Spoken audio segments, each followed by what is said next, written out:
हरे कृष्णा माता जी, अभी ठीक है? जी प्रभु जी, अभी ठीक है।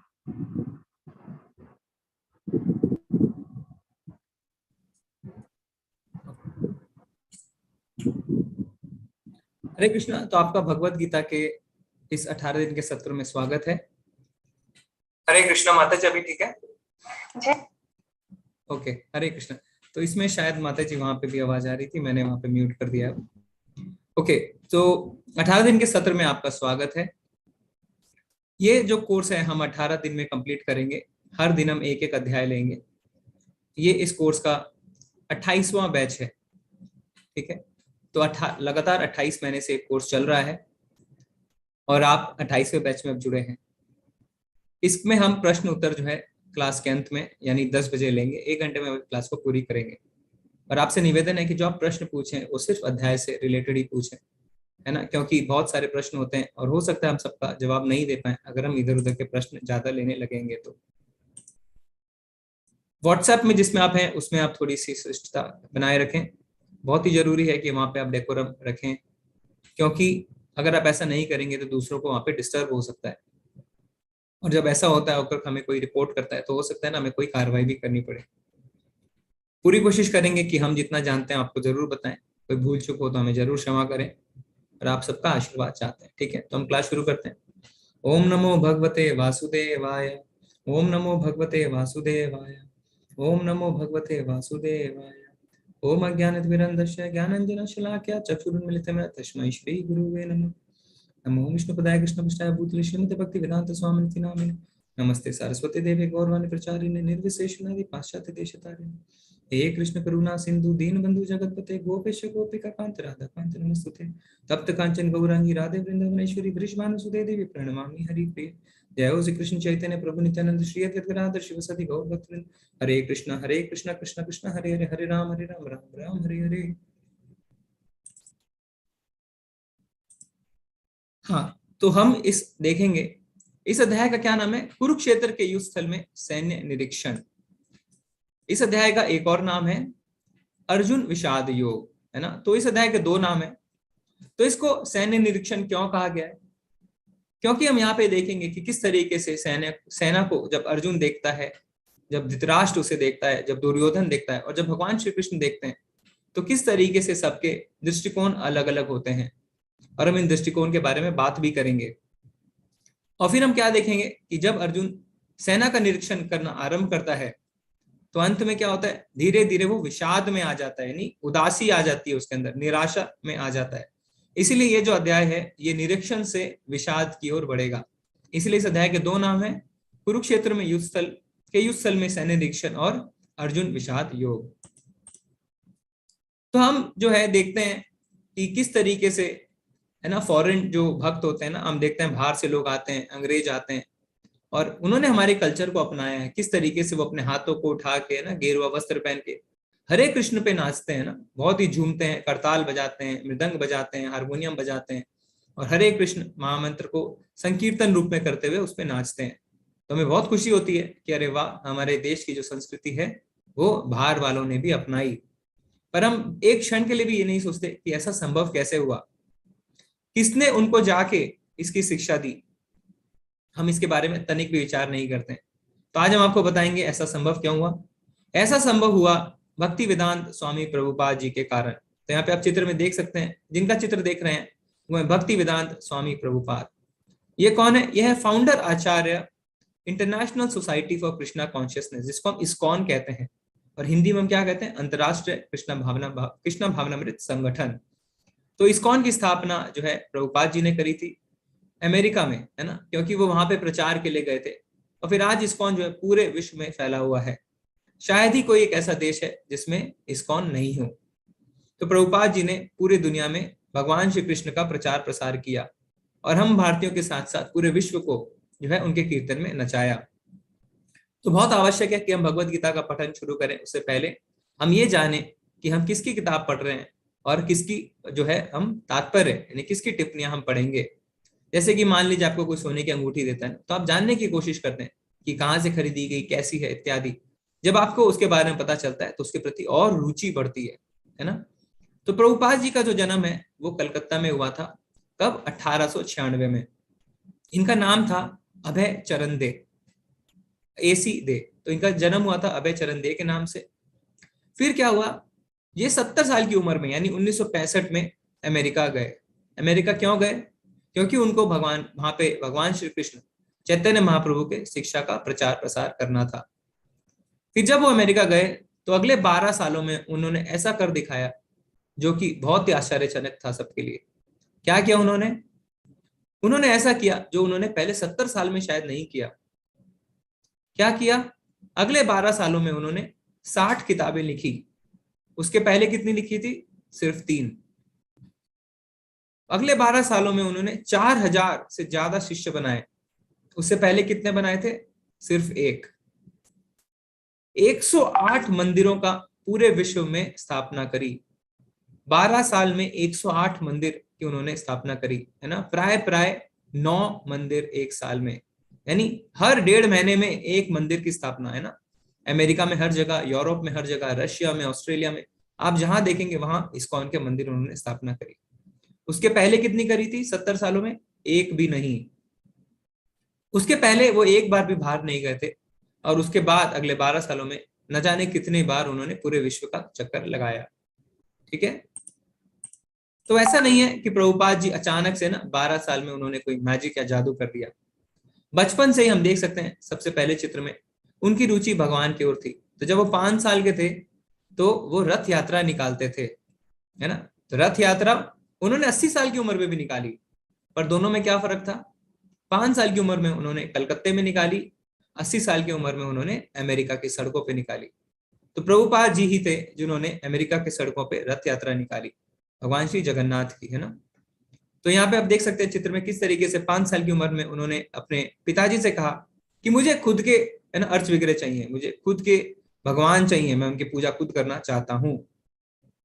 फिर जब वो बड़े होने लगे तो उनकी पढ़ाई स्कॉटिश चर्च कॉलेज में हुई, जो कलकत्ता में एक नामी कॉलेज है।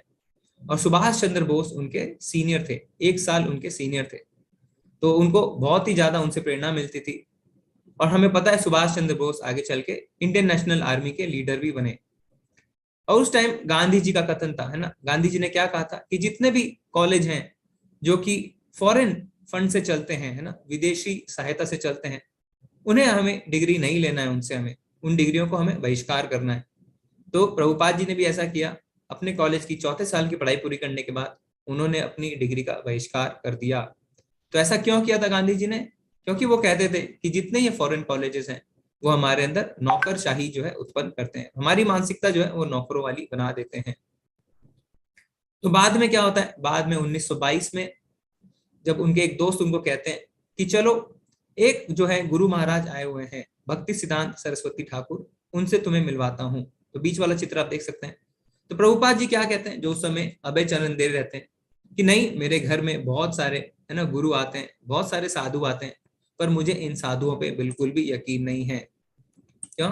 क्यों? क्योंकि उनके पिताजी बहुत ही ज्यादा धार्मिक थे और आए दिन उनके घर में साधु आते रहते थे। माता जी मेरी आवाज कम है क्या? हरे कृष्णा। ठीक है प्रभु जी, आवाज आपकी। ओके, तो माता जी आप एक बार चेक कर लीजिए अपने साइड से। ओपो माता जी। तो फिर क्या होता है, उनके जो है दोस्त कहते हैं नहीं, ऐसा नहीं है, ये साधु अलग हैं। तो उनके बहुत जिद करने पे जो है प्रभुपाद जी उनसे मिलने जाते हैं। तो बीच वाले चित्र में आप देख सकते हैं कि वो उनके मठ में पहुंचते हैं उनसे मिलने।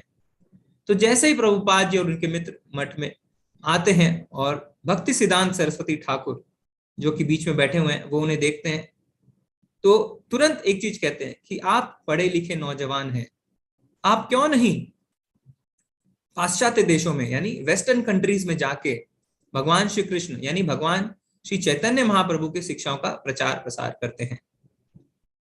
तो तुरंत इस चीज को सुन के, है ना, प्रभुपाद जी क्या कहते हैं, प्रभुपाद जी कहते हैं कि अपने मन में सोचते हैं कि नहीं, मुझे इनको थोड़ा टेस्ट करना है ना, मैं तुरंत इन पे विश्वास नहीं कर सकता। तो वो उनसे कहते हैं कि अभी तो हम आजाद भी नहीं है, अभी तो हम गुलाम हैं, तो कौन हमारी बातों को सुनेगा, हमें तो पहले आजादी चाहिए। तो भक्ति सिद्धांत सरस्वती ठाकुर अब कुछ ऐसा कहते हैं जो पूरे प्रभुपाद जी के पूरी जिंदगी को आगे बदलने वाला है। तो बिना डरे, बिना किसी संकोच के भक्ति सिद्धांत सरस्वती ठाकुर कहते हैं कि आज ब्रिटिश सरकार है, कल कोई और सरकार होगी, आज देश गुलाम है, कल आजाद होगा, ये महत्व नहीं रखता। क्या महत्व रखता है? महत्व ये रखता है कि हम भगवान श्री कृष्ण का जो संदेश है उसे तुरंत फैलाएं, क्योंकि मानव समाज जो है, जो मनुष्य है, वो इतनी बुरी अवस्था में है कि उन्हें तुरंत भगवान के नाम का सहारा चाहिए। तो वो इमरजेंसी है, उसे उन्होंने आपातकालीन स्थिति बताई कि जब हमारे पास भगवान का नाम नहीं है। तो जब हम भगवान का संदेश और भगवान का नाम लेते हैं तो तुरंत जो है मनुष्य का उद्धार हो सकता है, और फिर आजादी, गुलामी, सरकारें आती रहेंगी, बदलती रहेंगी। तो जब इस बात को उन्होंने सुना तो प्रभुपाद जी को यकीन हो गया कि ये कोई साधारण साधु नहीं है, ये बहुत ही पढ़े लिखे स्कॉलर है। और उनकी जो बोल्डनेस और स्ट्रेट फॉरवर्ड जिस तरीके से उन्होंने कहा, उससे बहुत ज्यादा वो प्रभावित हुए। फिर आगे तीसरे चित्र में हम देखते हैं कि 1950 में अब उन्होंने प्रचार प्रसार का काम चालू कर दिया था। 1950 में उन्होंने एक संस्था भी बनाई, लीग ऑफ डिवोटीज, जिसकी वो आप देख सकते हैं झांसी में प्रचार प्रसार कर रहे हैं। तो ये क्या है आपके चित्र पे? अभी ये जो जहाज है इसका नाम है जलदूत, है ना, जल का दूत, जलदूत। तो ये कोई हमारा क्रूज नहीं है ना, हम देखते हैं कि बहुत ही लग्जरी क्रूज चलते हैं, नहीं, ये है माल वाहक जहाज यानी कार्गो शिप। तो जब प्रभुपाद जी के गुरु ने उन्हें आज्ञा दी कि तुम जाओ और पाश्चात्य देशों में भगवान के संदेश को फैलाओ, तो उन्होंने अब जाने की ठानी। तब 1965 में जब वो 70 साल के हो चुके थे, तो उनके पास पैसे नहीं थे, तो वो कहाँ जाते हैं? वो जाते हैं सिंधिया स्टीम नेविगेशन कंपनी के पास, है ना। उनकी जो मालकिन रहती है मिसेस सुमति मुरारजी, उनके पास जाते हैं, उनको बताते हैं कि किस तरीके से मुझे अमेरिका जाना है। तो वो मना कर देते हैं, वो कहते हैं नहीं, आप बहुत ही बुजुर्ग हैं, आप इस जहाज में नहीं जा पाएंगे, क्योंकि जो जाने का समय है वो 40-50 दिनों का होता है, और आपको पहले बिल्कुल भी तजुर्बा नहीं है, तो आप बीमार पड़ जाएंगे। पर उनकी दृढ़ता को देखते हुए वो और मना नहीं कर पाई, और उन्होंने उन्हें एक फ्री टिकट दी, एक फ्री पास दिया, जिससे कि वो इस जहाज पे चढ़ के अमेरिका के लिए रवाना हुए। तो उनका मोटिवेशन क्या था? उनका मोटिवेशन सिर्फ एक ही था कि अपने गुरु की आज्ञा का पालन करना है, क्योंकि जब वो जा रहे थे उनके पास सिर्फ 40 रुपए ही थे। और उन्हें इस जहाज पे 2 बार हार्ट अटैक भी आया, क्योंकि हम जानते हैं ना, 40-50 दिन जब आपके आसपास कोई जमीन नहीं है, सिर्फ समुद्र में, और समुद्र भी ऐसा है ना जो बहुत ही ज्यादा वो हो सकता है ना, बहुत ऊंची ऊंची लहरें उठ सकती हैं उसमें, और आपका सर भी घूम सकता है। तो इसमें 2 बार उन्हें हार्ट अटैक आया। और इसके जो कप्तान है अरुण पांड्या, उनसे बाद में पता चला कि वो बताते हैं कि जब प्रभुपाद जी उनके जहाज में थे, तो जो अटलांटिक ओशन है, यानी अटलांटिक महासागर जिससे क्रॉस करके अमेरिका जाते हैं, वो उस समय बहुत ही ज्यादा शांत था। अपने पूरे करियर में उन्होंने उस महासागर को इतना ज्यादा शांत नहीं देखा था। तो प्रभुपाद जी ने कैप्टन पांड्या को भी श्रीमद् भागवतम, जो किताब उन्होंने लिखी थी, उसके 3 वॉल्यूम उसे दिए, और उनसे $20 भी मिले। तो यानी जब प्रभुपाद जी अमेरिका की जमीन पे कदम रखते हैं तो उनके पास 40 रुपए और $20 होते हैं। तो फिर 1966 में उन्होंने इस्कॉन की स्थापना करी। तो आप यहाँ पे देख सकते हैं कि किस तरीके से इस्कॉन की स्थापना करते ही वहां के कितने लोग तुरंत भक्त बन गए। हाँ, आप देख सकते हैं पहले चित्र में किस तरीके से लोग नाच रहे हैं, दूसरे चित्र में प्रभुपाद जी वहां पे एक पार्क में बैठ के कीर्तन कर रहे हैं, और तीसरे चित्र में रशिया में जाके प्रचार प्रसार कर रहे हैं। इस चित्र में आप देख सकते हैं कि प्रभुपाद जी जिनसे बात कर रहे हैं उनका नाम है बैरन वॉन डुरखेम। ये एक जर्मन डिप्लोमेट है ना। ये पहला जो विश्व युद्ध हुआ था उसके एक वेटरन है। तो प्रभुपाद जी से बहुत ही बड़े बड़े लोग मिलने आते थे, क्योंकि उनका जो संकीर्तन मूवमेंट था वो बहुत ही ज्यादा वहां पे जो है फेमस हो चुका था।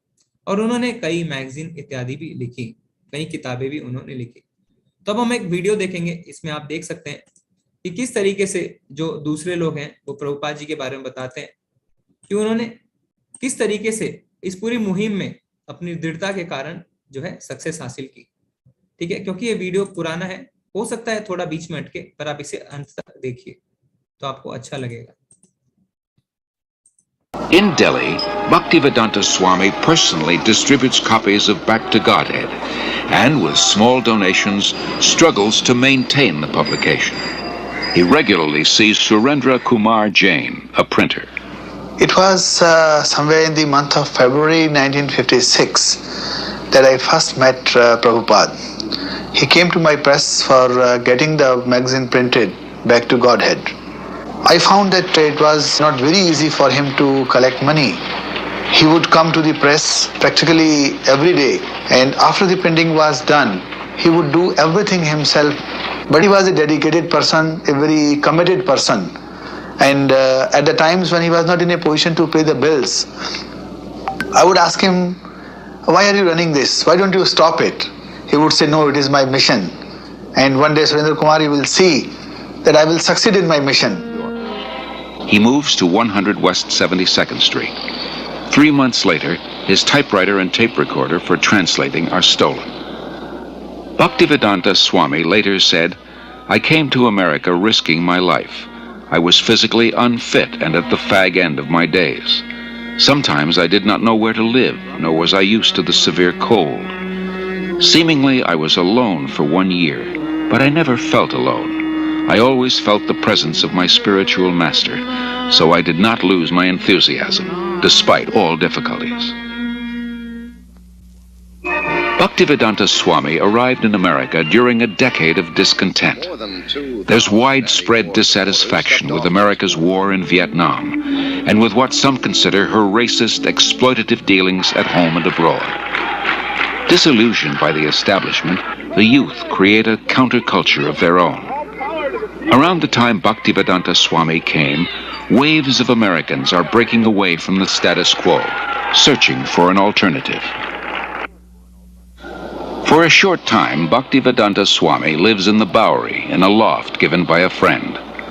Mukunda Goswami, who was attending his classes at this time, tells of their first meeting. He wore very thick glasses and had a big Sanskrit book spread out before him. His voice was very deep and resonant. He spoke with great authority, and the Sanskrit shlokas he spoke were very beautiful, very melodious.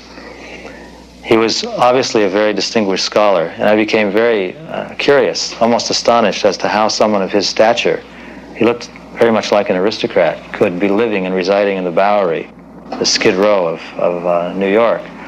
And afterwards I approached him to speak. I was standing and he was sitting on his small dais, so he was looking up at me, and he had the look of a very happy, innocent young child.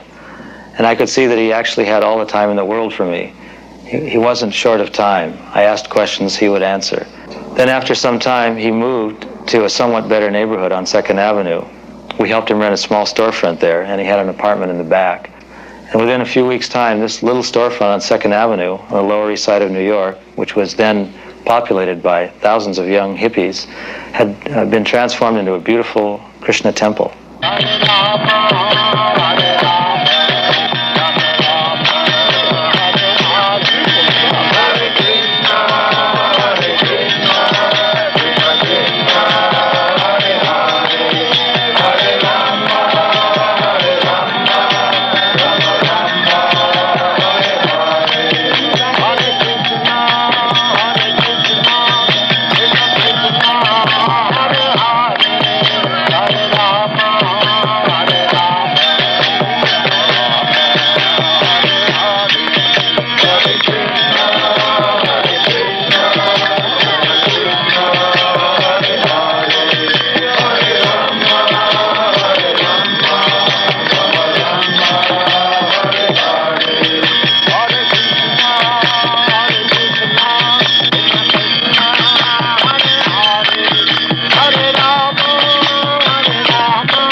The Hare Krishna movement has taken root.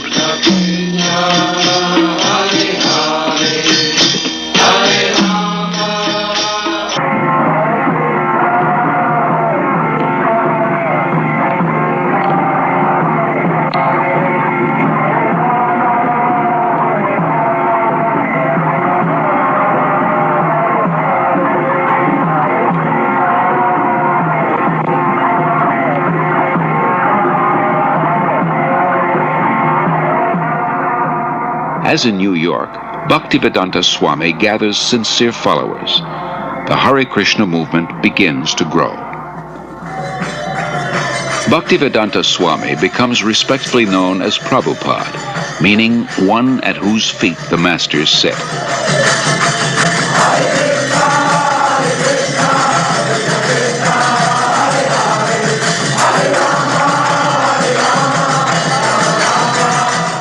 Our lives will be successful.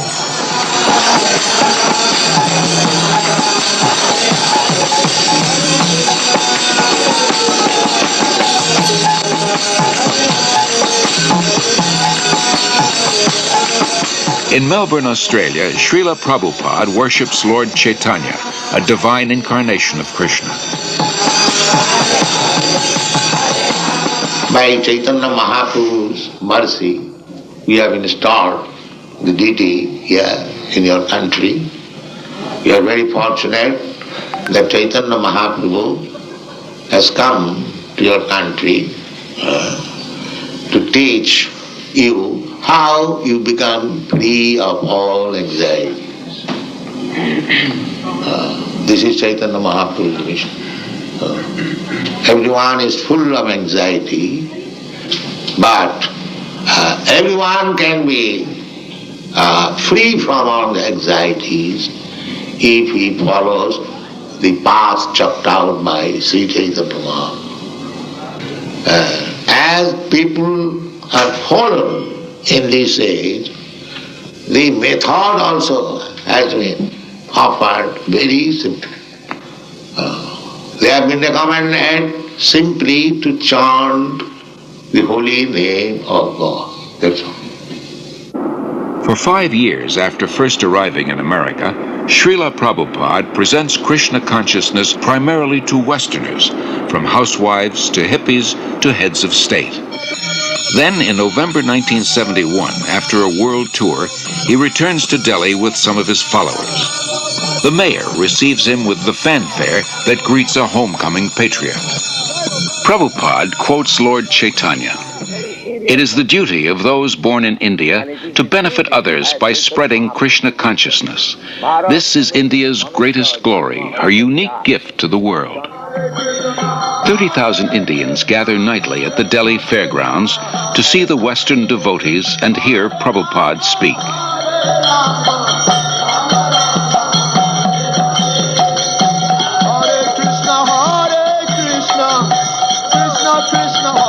World's largest planetarium, and around it a spiritual city with schools, shops, farms, and many temples for worshipping Lord Krishna. Within the hearts of India's people is a natural respect for the eternal Krishna conscious culture. Many come forward to take part in Srila Prabhupada's movement and accept initiation from him. No one should go hungry within a 10-mile radius of the temple, Prabhupada instructs. In March 1972, devotees start the ISKCON Food Relief Program, distributing prasad, vegetarian food offered to Lord Krishna. As the Mayapur project develops, Prabhupada invites his disciples from 6 continents to join together yearly on the anniversary of Lord Chaitanya's appearance. Prabhupada wants them to be purified and inspired by remembrance of the Lord in his holy land. Prabhupada sees his society grow into a worldwide confederation with more than 100 temples, restaurants, institutes, schools, and farm communities. 500 years ago, Lord Chaitanya predicted that one day the holy name of Krishna would be heard in every town and village of the world.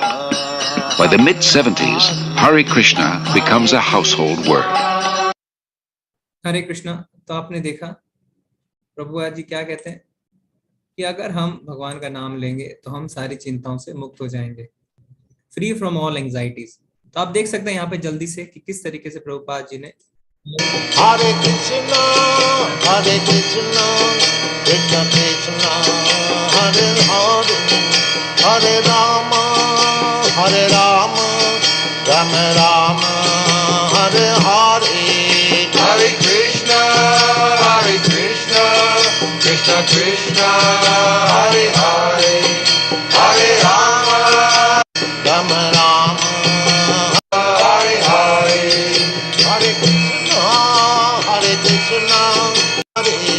Hare Krishna, Hare Krishna, Krishna Krishna, Krishna, Hare Hare, Hare Rama, Rama Rama, Hare Hare. Hare Krishna,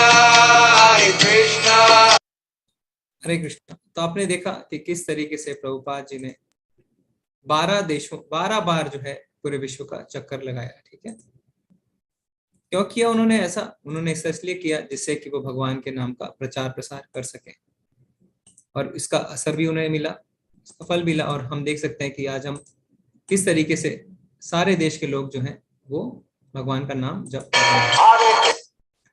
तो ये है ISKCON Bengaluru, जहां से ये course चल रहा है। वहां के अर्च विग्रह श्री श्री राधा गोविंद की जय। आप सब अपना हैंड रेस बाद में कर सकते हैं, है ना, जिससे कि हमें डिस्टर्ब नहीं हो क्लास के बीच में। और यहाँ पे है नामनिष्ठ प्रभु, परम पूज्य नामनिष्ठ प्रभु इस टेम्पल के प्रेसिडेंट है, अध्यक्ष है। प्रभु जी ने IIT कानपुर से अपनी बीटेक करी, उसके बाद उन्होंने इस्कॉन इसमें इन्फोसिस में कुछ महीने नौकरी करी। फिर उन्होंने पिछले 3 दशकों से ना 30 सालों से भगवान की सेवा में अपने जीवन को समर्पित कर दिया है। तो ये जो ऑनलाइन कोर्स हम कर रहे हैं, जिससे कम से कम 8 लाख लोगों ने अभी तक फायदा ले लिया है पिछले 2 सालों में लगभग, ये इन्हीं की है ना कारण है, क्योंकि इन्होंने इस कोर्स को शुरू किया और आज 500 से अधिक शिक्षक और एडमिन्स है ना और सपोर्ट स्टाफ इसमें लगे हुए हैं और अपनी सहायता कर रहे हैं, जिससे कि सबों तक, जैसे आप सब है ना जुड़े हैं, आप तक इस शिक्षा को पहुंचाया जा सके। तो भगवत गीता एक महाकाव्य ग्रंथ है जिसमें हमारी सभी समस्याओं के उत्तर हैं।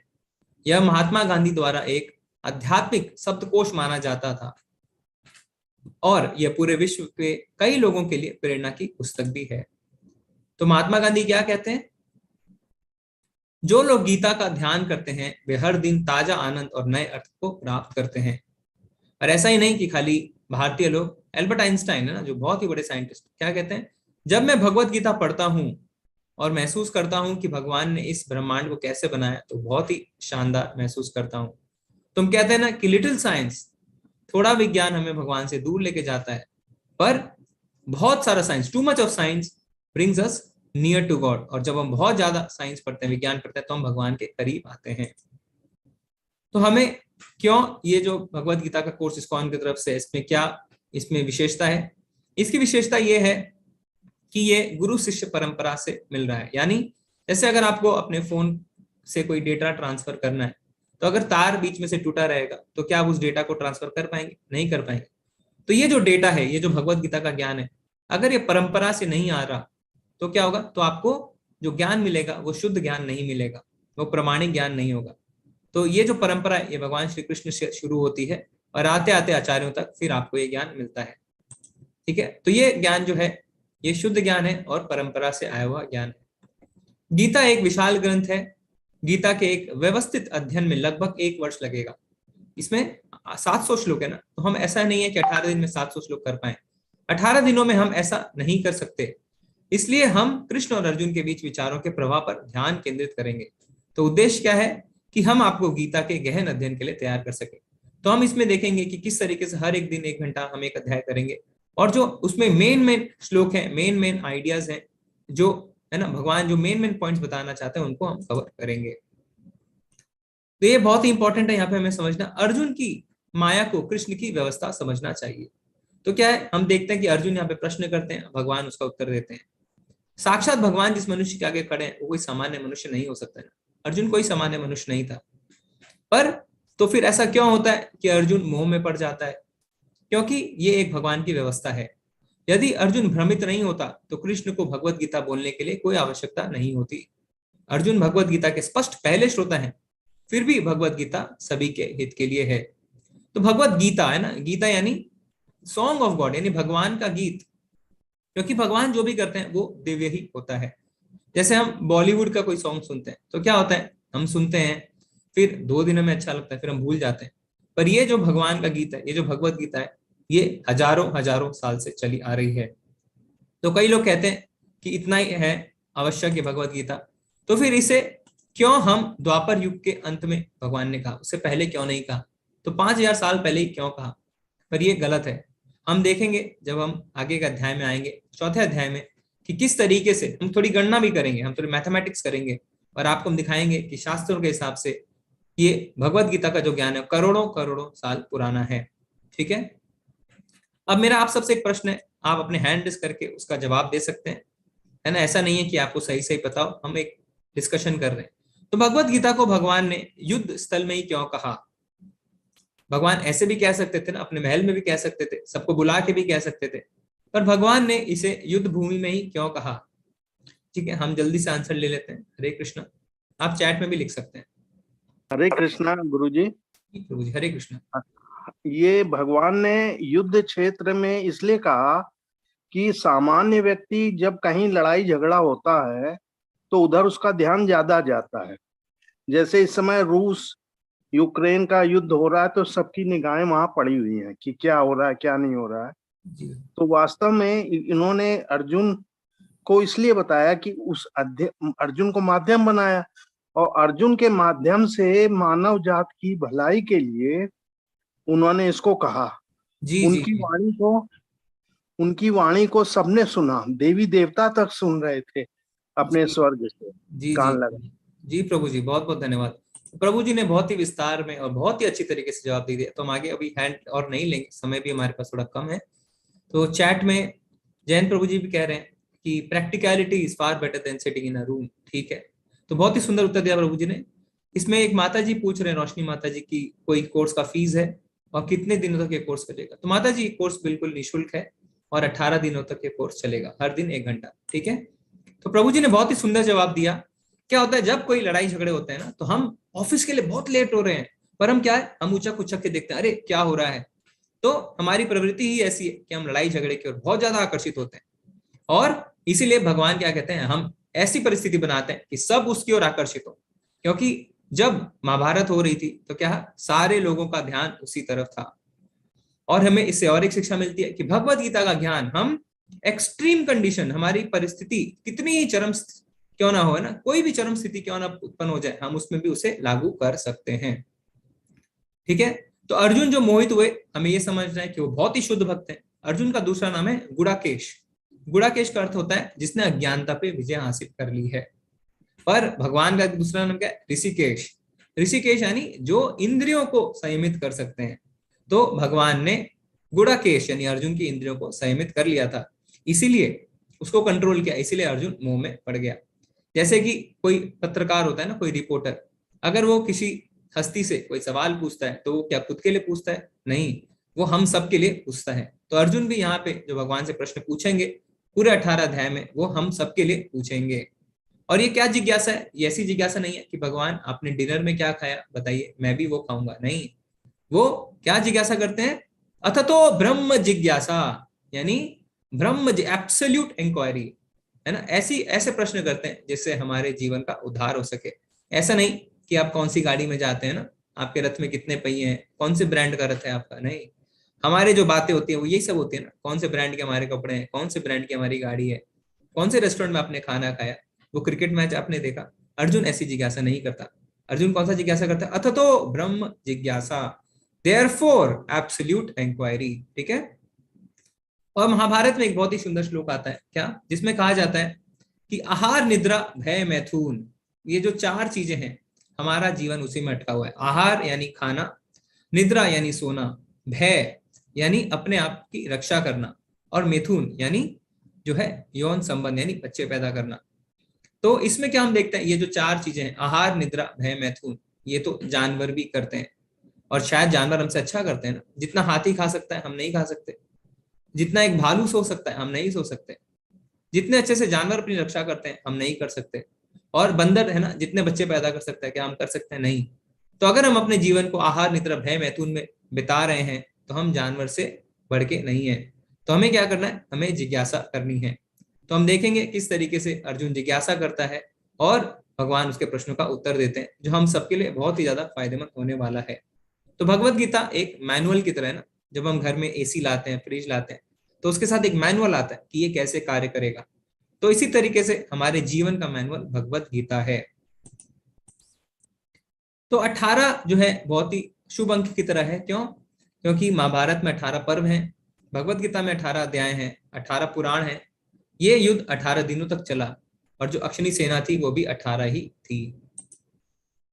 तो भगवत गीता में जो हम पढ़ेंगे इसमें 5 मुख्य बिंदु पे हम चर्चा करेंगे। पहला, ईश्वर। ईश्वर यानी ईश्वर कौन है ना, ईश्वर के क्या गुण होते हैं। जीव यानी जीवात्मा यानी हम, तो हम कौन है, हमारा भगवान से क्या संबंध है, हम भगवान से कैसे अलग हैं। प्रकृति यानी जो हम कहते हैं ना नेचर, तो प्रकृति के क्या गुण हैं, किस तरीके से हम प्रकृति के गुणों में फंस जाते हैं और कैसे हम उससे निकल सकते हैं। कर्म है ना, कर्म में जैसे आप देखते हैं न्यूटन क्या कहता है, every action has equal and opposite reaction. तो भगवत गीता भी हमें बताती है कि कितने अलग अलग तरीके के कर्म हो सकते हैं। जैसे तीव्र कर्म है ना, हमें तुरंत नुकसान पहुंचता है। मंद कर्म जैसे कि आपने पेड़ लगाया, धीरे धीरे पेड़ बढ़ता है। फिर जो वैसे कर्म जो अगले जन्म तक जाते हैं। और फिर काल, काल यानी समय। तो समय को परिभाषित करना बहुत ही मुश्किल है। हम समय की इकाई को यानी यूनिट को परिभाषित कर सकते हैं, 1 सेकंड 1 मिनट, पर समय क्या है उसको हम परिभाषित नहीं कर सकते। तो ये 5 जो है ये मुख्य बिंदु रहेंगे, ईश्वर, जीव, प्रकृति, कर्म और काल। कुल 700 श्लोक जो है भगवत गीता में, उसमें से भगवान श्री कृष्ण ने 574, अर्जुन ने 84, संजय ने 41 और धृतराष्ट्र ने 1 जो है श्लोक कहे हैं। तो अब भगवत गीता जो है वो भगवान का गीत है, तो भगवान को ही सारे श्लोक बोलने चाहिए थे। कोई बता सकता है, हैंड रेज करिए या चैट में लिखिए। तो अर्जुन ने 84 श्लोक क्यों बोले, क्या आवश्यकता थी अर्जुन को 84 श्लोक बोलने की? हरे कृष्णा प्रभु जी, प्रियांशु प्रभु जी।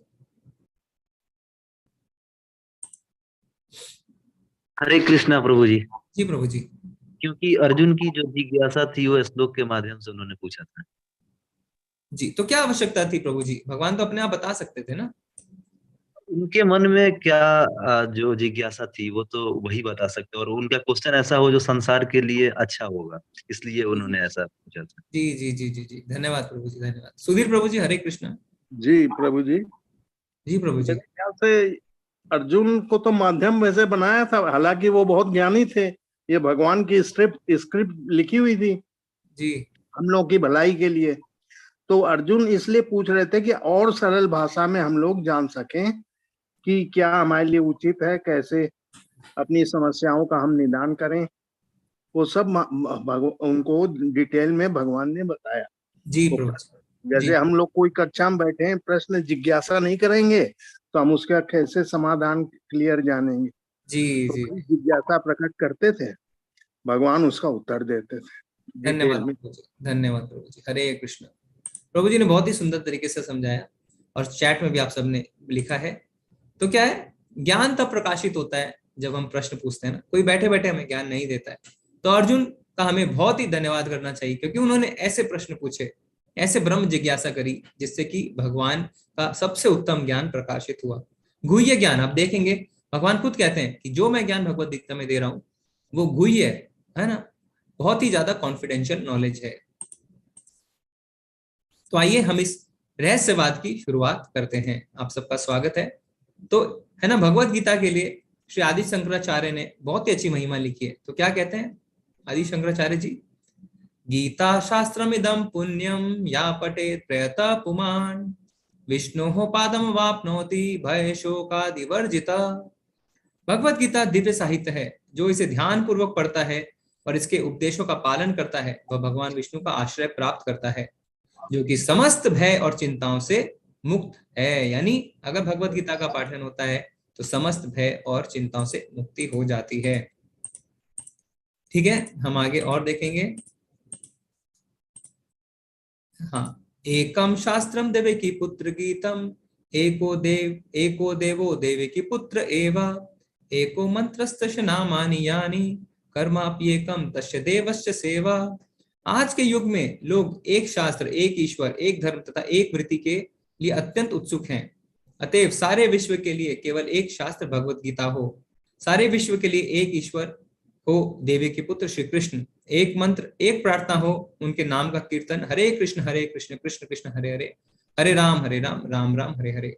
केवल एक ही कार्य हो, भगवान की सेवा। ठीक है, तो अब हम शुरू करते हैं अध्याय को। तो सबसे पहला श्लोक क्या है? धृतराष्ट्रवाच धर्म क्षेत्रे कुरुक्षेत्रे संवेतायुयुत्सवः मामका पांडवश्चैव किम कुर्वत संजय। धृतराष्ट्र ने कहा, हे संजय, धर्म भूमि कुरुक्षेत्र में युद्ध की इच्छा से एकत्र हुए मेरे तथा पांडु के पुत्रों ने क्या किया। तो हम क्या करेंगे, हम हर दिन एक श्लोका ऑफ द डे रखेंगे, जो आप जो है अभ्यास करके आ सकते हैं, और अगले दिन क्लास शुरू होने से पहले यानी 9 बजे से पहले हम उसको आपको मौका देंगे जिससे आप उसका पठन कर सकें। चाहे आप याद करके भी आ सकते हैं, चाहे आप उसे देख के पठन भी कर सकते हैं। तो आप नोट कर लीजिए, कल 9 बजे से पहले 5 मिनट पहले हम 1.1 पहले अध्याय का पहले श्लोक का पठन करेंगे, ठीक है। इसी तरीके से हम हर क्लास के अंत में एक एक श्लोक बताएंगे। तो यहाँ पे धृतराष्ट्र कौन है ना, सबको पता है। तो थोड़ा सा मैं बता देता हूँ, क्योंकि धृतराष्ट्र है ना राजा नहीं बन पाए थे, तो उनके भाई पांडु को राजा बनाया गया था, पर उन्हें इस बात की बहुत ज्यादा ही है ना बहुत ज्यादा तकलीफ थी। तो जब पांडु की मृत्यु हो गई तब वो ये चाहते थे कि उनके पुत्र जो हैं वो राजा बने, पर विधान क्या कहता है, विधान कहता था कि राजा का बेटा ही राजा बनेगा। तो ये निश्चित हुआ कि जिसके पुत्र पहले हो जाएंगे वो राजा बन जाएगा। तो हुआ यूं कि जो पांडु के पुत्र थे ना, यानी जो पांडव थे वो पहले हो गए और बाद में कौरव हुए। तो इसीलिए युधिष्ठिर महाराज जो है अब वो जो थे वो राजा बनने के लिए योग्य थे, पर इस बात को बिल्कुल भी जो है धृतराष्ट्र बर्दाश्त नहीं कर पा रहे थे। तो इसी कारण बहुत ही उनसे ईर्ष्या इत्यादि करते थे। तो ये पृष्ठभूमि है कि इसी कारण है ना परिस्थितियां ऐसी बनती चली गई कि महाभारत का युद्ध की स्थिति आ गई। और यहाँ पे संजय कौन है, संजय जो है वो धृतराष्ट्र के सचिव हैं, ठीक है। तो यहाँ पे धृतराष्ट्र क्योंकि जन्म से ही अंधे थे, वो नहीं देख सकते थे कि युद्ध में क्या हो रहा है। तो संजय को उनको दिव्य दृष्टि मिली थी, उनके गुरुदेव व्यासदेव जी ने उन्हें दिव्य दृष्टि दी थी। उनको कहा भी गया था कि धृतराष्ट्र को हम दिव्य दृष्टि देते हैं, पर उन्होंने मना कर दिया। उन्होंने कहा मैंने आज तक किसी को नहीं देखा, अब मैं किसी को पहचान नहीं पाऊंगा। तो संजय को दिव्य दृष्टि मिली, जिससे कि वो बता सकते थे कि युद्ध में क्या हो रहा है। तो इस श्लोक में ये बहुत ही आवश्यक श्लोक है, क्योंकि इस श्लोक में हमें धृतराष्ट्र की मानसिकता का पता चलता है। तो धृतराष्ट्र क्या कहते हैं, मेरे तथा पांडु के पुत्रों ने क्या किया। तो पांडु के पुत्र हो चाहे उनके पुत्र हो, हैं तो दोनों कुरु कुल के ही। और पिता की जब मृत्यु हो जाती है तो उसके बाद कर्तव्य बनता है ना, चाचा ताओं का कर्तव्य है कि वो अपने भाइयों के जो पुत्र हैं उनको भी अपने पुत्रों के समान पालें। पर यहाँ पे धृतराष्ट्र क्या कहता है, मेरे और पांडु के पुत्रों ने क्या किया। तो जो मैं मेरा का भाव है वो ही समस्त प्रकार के लड़ाइयों का, कलेशों का जो है कारण है। तो हमें क्या करना है, मैं मेरा छोड़ देना है, मैं मेरे की भावना से हमें बाहर आना है। और हमें क्या करना है, हमें जो है अपनी दृष्टिकोण को बदलना है। जब तक हम ऐसा नहीं करेंगे तो इस तरह के कलह चलते जाएंगे। दूसरा क्या है, धर्म क्षेत्र। तो यहाँ पे जो है कुरुक्षेत्र को धर्म क्षेत्र कहा गया है। क्यों, क्योंकि कुरुक्षेत्र में बहुत ज्यादा है ना पुण्य कर्म किए गए थे। ये बहुत ज्यादा पवित्र स्थल है जहाँ पे कुरु वंश के बहुत सारे पूर्वजों ने बहुत तपस्या करी थी। क्योंकि ये धर्म क्षेत्र है तो यहाँ पे धृतराष्ट्र को जो है चिंता हो रही थी, उन्हें डर लग रहा था। क्यों, क्योंकि जो स्थान होता है उसका प्रभाव हमेशा पड़ता है। जैसे मान लीजिए आप मंदिर जाते हैं तो आपको पूजा करने की इच्छा होती है, आप किसी स्कूल या कॉलेज जाते हैं तो आपको पढ़ने की इच्छा होती है। इसी तरीके से अगर आप किसी मैदान में जाते हैं तो आपको खेलने की इच्छा होती है। तो जब कोई पवित्र स्थान में रहता है तो धृतराष्ट्र को इस बात की चिंता थी कि कहीं उसके पुत्रों पे इस पवित्र स्थान का प्रभाव ना पड़ जाए, क्योंकि वो गलत थे। उन्हें पता था कि वो अधर्म के साथ हैं, तो कहीं ऐसा ना हो कि इस बात का प्रभाव उनके पुत्रों पे पड़ जाए। इसलिए आप देख सकते हैं चित्र में कि धृतराष्ट्र बहुत ही ज्यादा चिंतित हैं। और सबसे पहला चीज क्या पूछते हैं, मेरे और पांडु के पुत्रों ने क्या किया। महाभारत में वर्णित धृतराष्ट्र तथा संजय की वार्ताएं इस महान दर्शन के मूल सिद्धांत का कार्य करती हैं। माना जाता है कि इस दर्शन की प्रस्तुति कुरुक्षेत्र के युद्ध स्थल में हुई, जो वैदिक युग से पवित्र तीर्थ स्थल रहा है। इसका प्रवचन भगवान द्वारा मानव जाति के पथ प्रदर्शन हेतु तब किया गया जब वे इस श्लोक में स्वयं उपस्थित थे। तो यहाँ पे जो धृतराष्ट्र और संजय की वार्ता है वो बहुत ज्यादा आवश्यक है हमारे लिए। उससे हमें पता चलता है कि किसकी क्या मानसिकता है। और यहाँ पे कुरुक्षेत्र को एक तीर्थ स्थल बताया गया है, क्योंकि उस समय साक्षात भगवान वहां पे मौजूद थे। तो संजय क्या कहते हैं, संजय ने कहा, हे राजन, यानी वो धृतराष्ट्र को बोल रहे हैं, हे राजन, पांडु पुत्रों द्वारा सेना की व्यूह रचना देखकर राजा दुर्योधन अपने गुरु के पास गया और उसने ये शब्द कहे। तो संजय बता रहे हैं कि हे राजन, अभी क्या है, आपका जो पुत्र है कौन, दुर्योधन, वो कहाँ जाता है, वो अपने गुरु के पास द्रोणाचार्य के पास जाते हैं।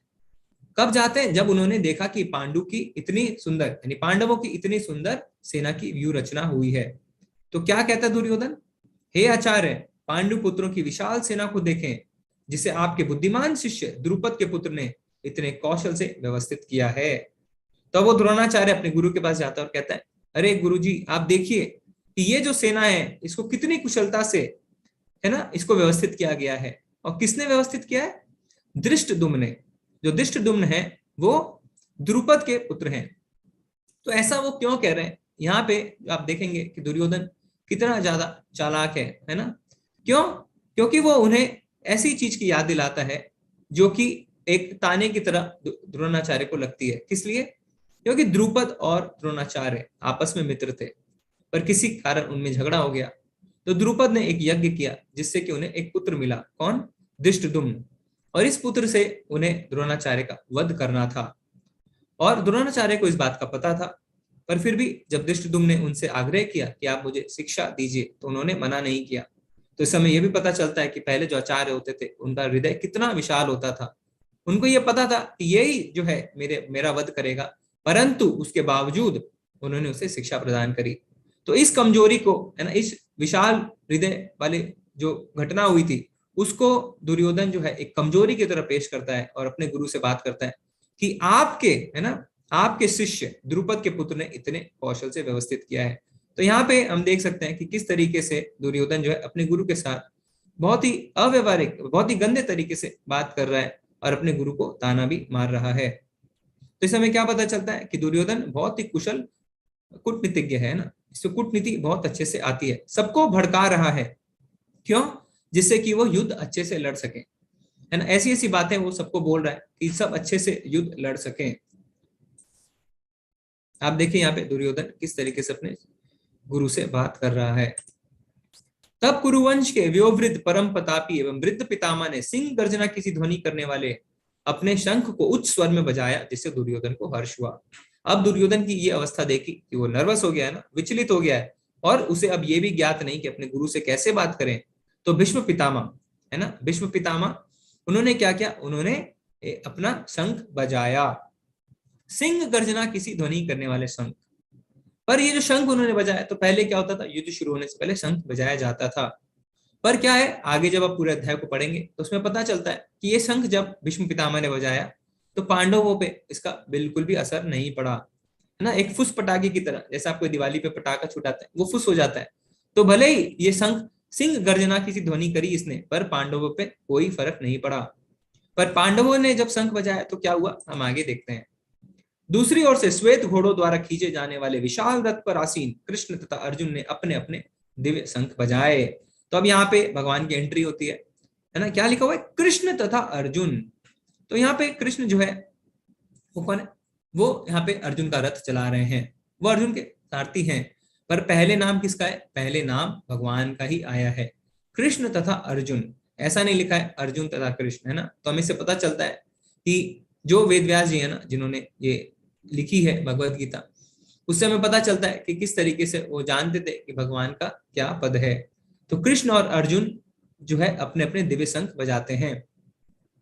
और यहाँ पे आप एक बात को नोट भी कर सकते हैं कि भीष्म पितामह ने जो शंख बजाए उसको दिव्य नहीं कहा गया है, पर यहाँ पे अर्जुन और भगवान ने जो शंख बजाए उसे दिव्य कहा गया है। ऐसा क्यों होता है? क्योंकि आप देख सकते हैं कि कोई भी युद्ध होता है ना, तो ज्यादातर युद्ध दिमाग में ही लोग हार जाते हैं। तो शंख की आवाज जब उन्होंने बजाई तो इतना जोर से आवाज हुई कि जो कौरव थे उनके हृदय विदीर्ण हो गए ना, उनको बहुत ज्यादा डर लग गया। तो यानी युद्ध शुरू होने से पहले ही उनके मन में डर पैदा हो गया। अब यहाँ पे क्या कहता है संजय? अव्यवस्थितवान दृष्ट्वा धार्तराष्ट्रान् कपिध्वजा प्रभृति शस्त्र संपाते धनुर्दम्य पांडवा इसी केशम तदा वाक्यम इदम आहा महीपते। उस समय हनुमान संग की ध्वजा लगे रथ पर आसीन पांडुपुत्र अर्जुन अपना धनुष उठाकर तीर चलाने के लिए उद्यत हुआ।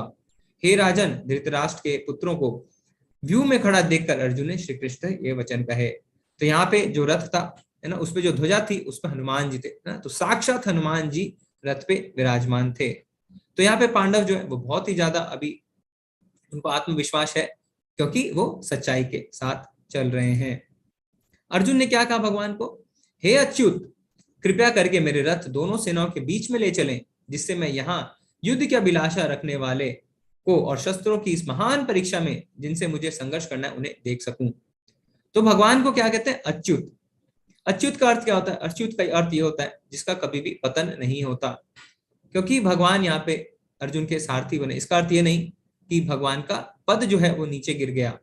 हम देख सकते हैं ना, जैसे सुदामा जब सुदामा भगवान से मिलने गए तो भगवान ने उनके चरण धोए। इसका अर्थ ये नहीं कि भगवान अब भगवान नहीं रहे, नहीं। सबरी ने अपने झूठे बेर भगवान को खिलाए, क्या इसका अर्थ यह है कि भगवान अपने पद से गिर गए? नहीं, भगवान अच्युत है, वो अपने पद से बिल्कुल नहीं गिरते, भले वो अपने भक्तों की सेवा क्यों ना करें। तो यहाँ पे क्या है, यहाँ पे अर्जुन कहता है भगवान मुझे दोनों सेनाओं के बीच में ले चलें, मुझे दोनों सेनाओं को देखना है। तो कोई सोच सकता है ना कि क्या युद्ध करने कोई योद्धा अगर आता है तो उसे ये भी नहीं पता है कि उसे किससे युद्ध करना है? नहीं, ऐसा नहीं है। तो हमने जैसे पढ़ा था कि अर्जुन, ये हमें भगवान की एक व्यवस्था समझनी चाहिए। अर्जुन मोह में आता है क्योंकि भगवान चाहते थे कि वो मोह में आए। अब क्या होता है, अर्जुन ने वहां पर दोनों पक्षों की सेनाओं के मध्य में अपने चाचा ताऊओं, पितामहों, गुरुओं, मामा, भाइयों, पुत्रों, पौत्रों, मित्रों, ससुरों और शुभचिंतकों को भी देखा। तो अर्जुन ने अपने सारे सगे संबंधियों को वहां पे देखा। तो अर्जुन क्या कहता है, अर्जुन उवाचा दिष्टवैवं स्वजनम कृष्ण युयुत्सुम समुपस्थितम सिदंतिमं गत्राणि मुखम च परिसुष्यति। हे कृष्ण, इस प्रकार युद्ध की इच्छा रखने वाले मित्रों तथा संबंधियों को अपने समक्ष उपस्थित देखकर मेरे शरीर के अंग कांप रहे हैं और मेरा मुख सूखा जा रहा है। अब ये क्या हो गया, यहाँ पे अर्जुन कह रहा है कि मेरे अंग कांप रहे हैं। अर्जुन अभी तीर चलाने के लिए बिल्कुल, है ना, विचलित हो रहा था कि मुझे तीर चलाना है, उत्सुक हो रहा था।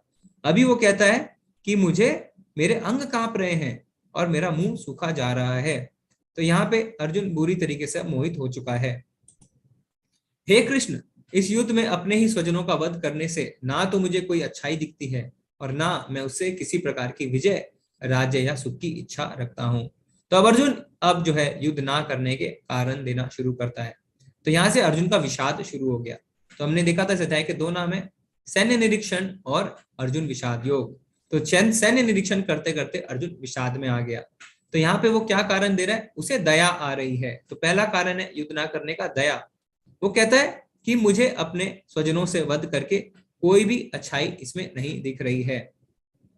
तो इस हमें क्या शिक्षा मिलती है कि हो सकता है बड़े से बड़े योद्धा क्यों ना हो, पर सिर्फ भौतिक ज्ञान जो है वो पर्याप्त नहीं है, है ना। हमें भौतिक ज्ञान दुखों से नहीं उबार सकता। अर्जुन तो बहुत बड़ा योद्धा था, उसने भगवान, उसने शिवजी से भी पशुपात अस्त्र भी ले रखा था, पर क्या हुआ, अब उसके अंग कांप रहे हैं, उसे दया आ रही है। तो हो सकता है कि बहुत ही बड़ा योद्धा क्यों ना हो, पर सिर्फ भौतिक ज्ञान है, इसीलिए वो अपने दुखों से बाहर नहीं निकल पा रहा। हे गोविंद, हमें राज्य, सुख अथवा इस जीवन से क्या लाभ, क्योंकि जिन सारे लोगों के लिए हम उन्हें चाहते हैं वे इस युद्ध भूमि में खड़े हैं। हे मधुसूदन, जब गुरुजन, पितृगण, पुत्रगण, पितामह, मामा, ससुर, पौत्रगण, साले तथा अन्य सारे संबंधी अपना धन एवं प्राण देने के लिए तत्पर हैं और मेरे समक्ष खड़े हैं, तो फिर मैं इन सबको क्यों मारना चाहूंगा, भले ही वे मुझे क्यों ना मार डालें। हे जीवों के पालक, मैं इन सबों से लड़ने को तैयार नहीं, भले ही बदले में मुझे तीनों लोग क्यों ना मिलते हों। इस पृथ्वी की तो बात ही छोड़ दें, भला धृतराष्ट्र के पुत्रों को मारकर हमें कौन सी प्रसन्नता मिलेगी। तो यहाँ पे क्या कह रहे हैं अर्जुन कि मुझे कोई भी आनंद नहीं मिलने वाला, भले ही आप मुझे तीनों लोग क्यों ना दे दें, है ना। तो हमें यहाँ पे सोचना चाहिए, अर्जुन क्या सोच रहा है कि मैं ऐसा क्यों कर रहा हूं। तो हमें भी सोचना चाहिए कि हम जो कर रहे हैं वो क्यों कर रहे हैं।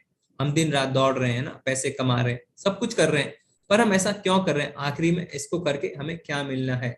तो इस प्रश्न है, ये प्रश्न हमें अपने मन में जरूर उठना चाहिए। तो यहाँ पे अर्जुन जो है वो दूसरा कारण देता है, क्या, कि मुझे कोई आनंद नहीं है।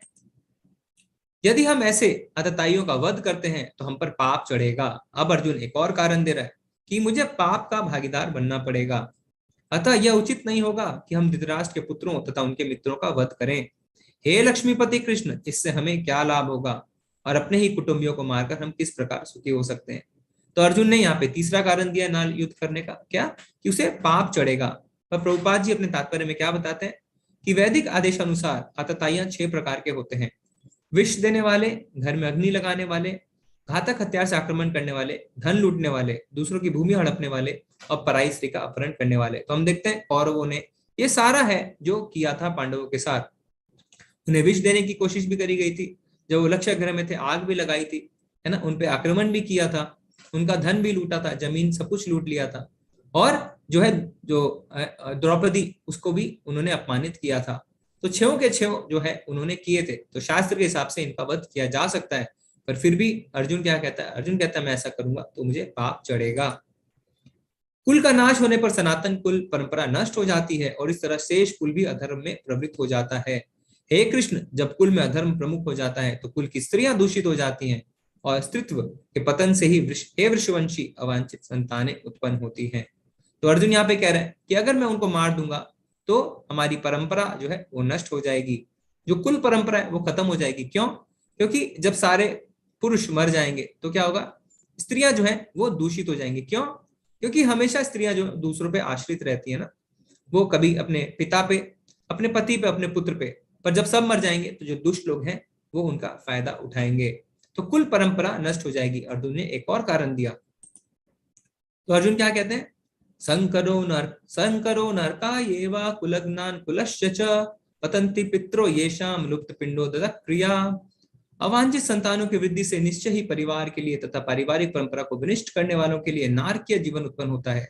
ऐसे पतित कुलों के पुरख यानी पितर गिर जाते हैं क्योंकि उन्हें जल तथा पिंडदान देने की क्रियाएं समाप्त हो जाती है। तो अर्जुन कहता है कि केवल इस लोक में नहीं बल्कि अन्य लोकों में भी ये दुख जो है वो फैल जाएगा। तो अर्जुन ने यहाँ पे हमें 4 कारण अभी तक दिए।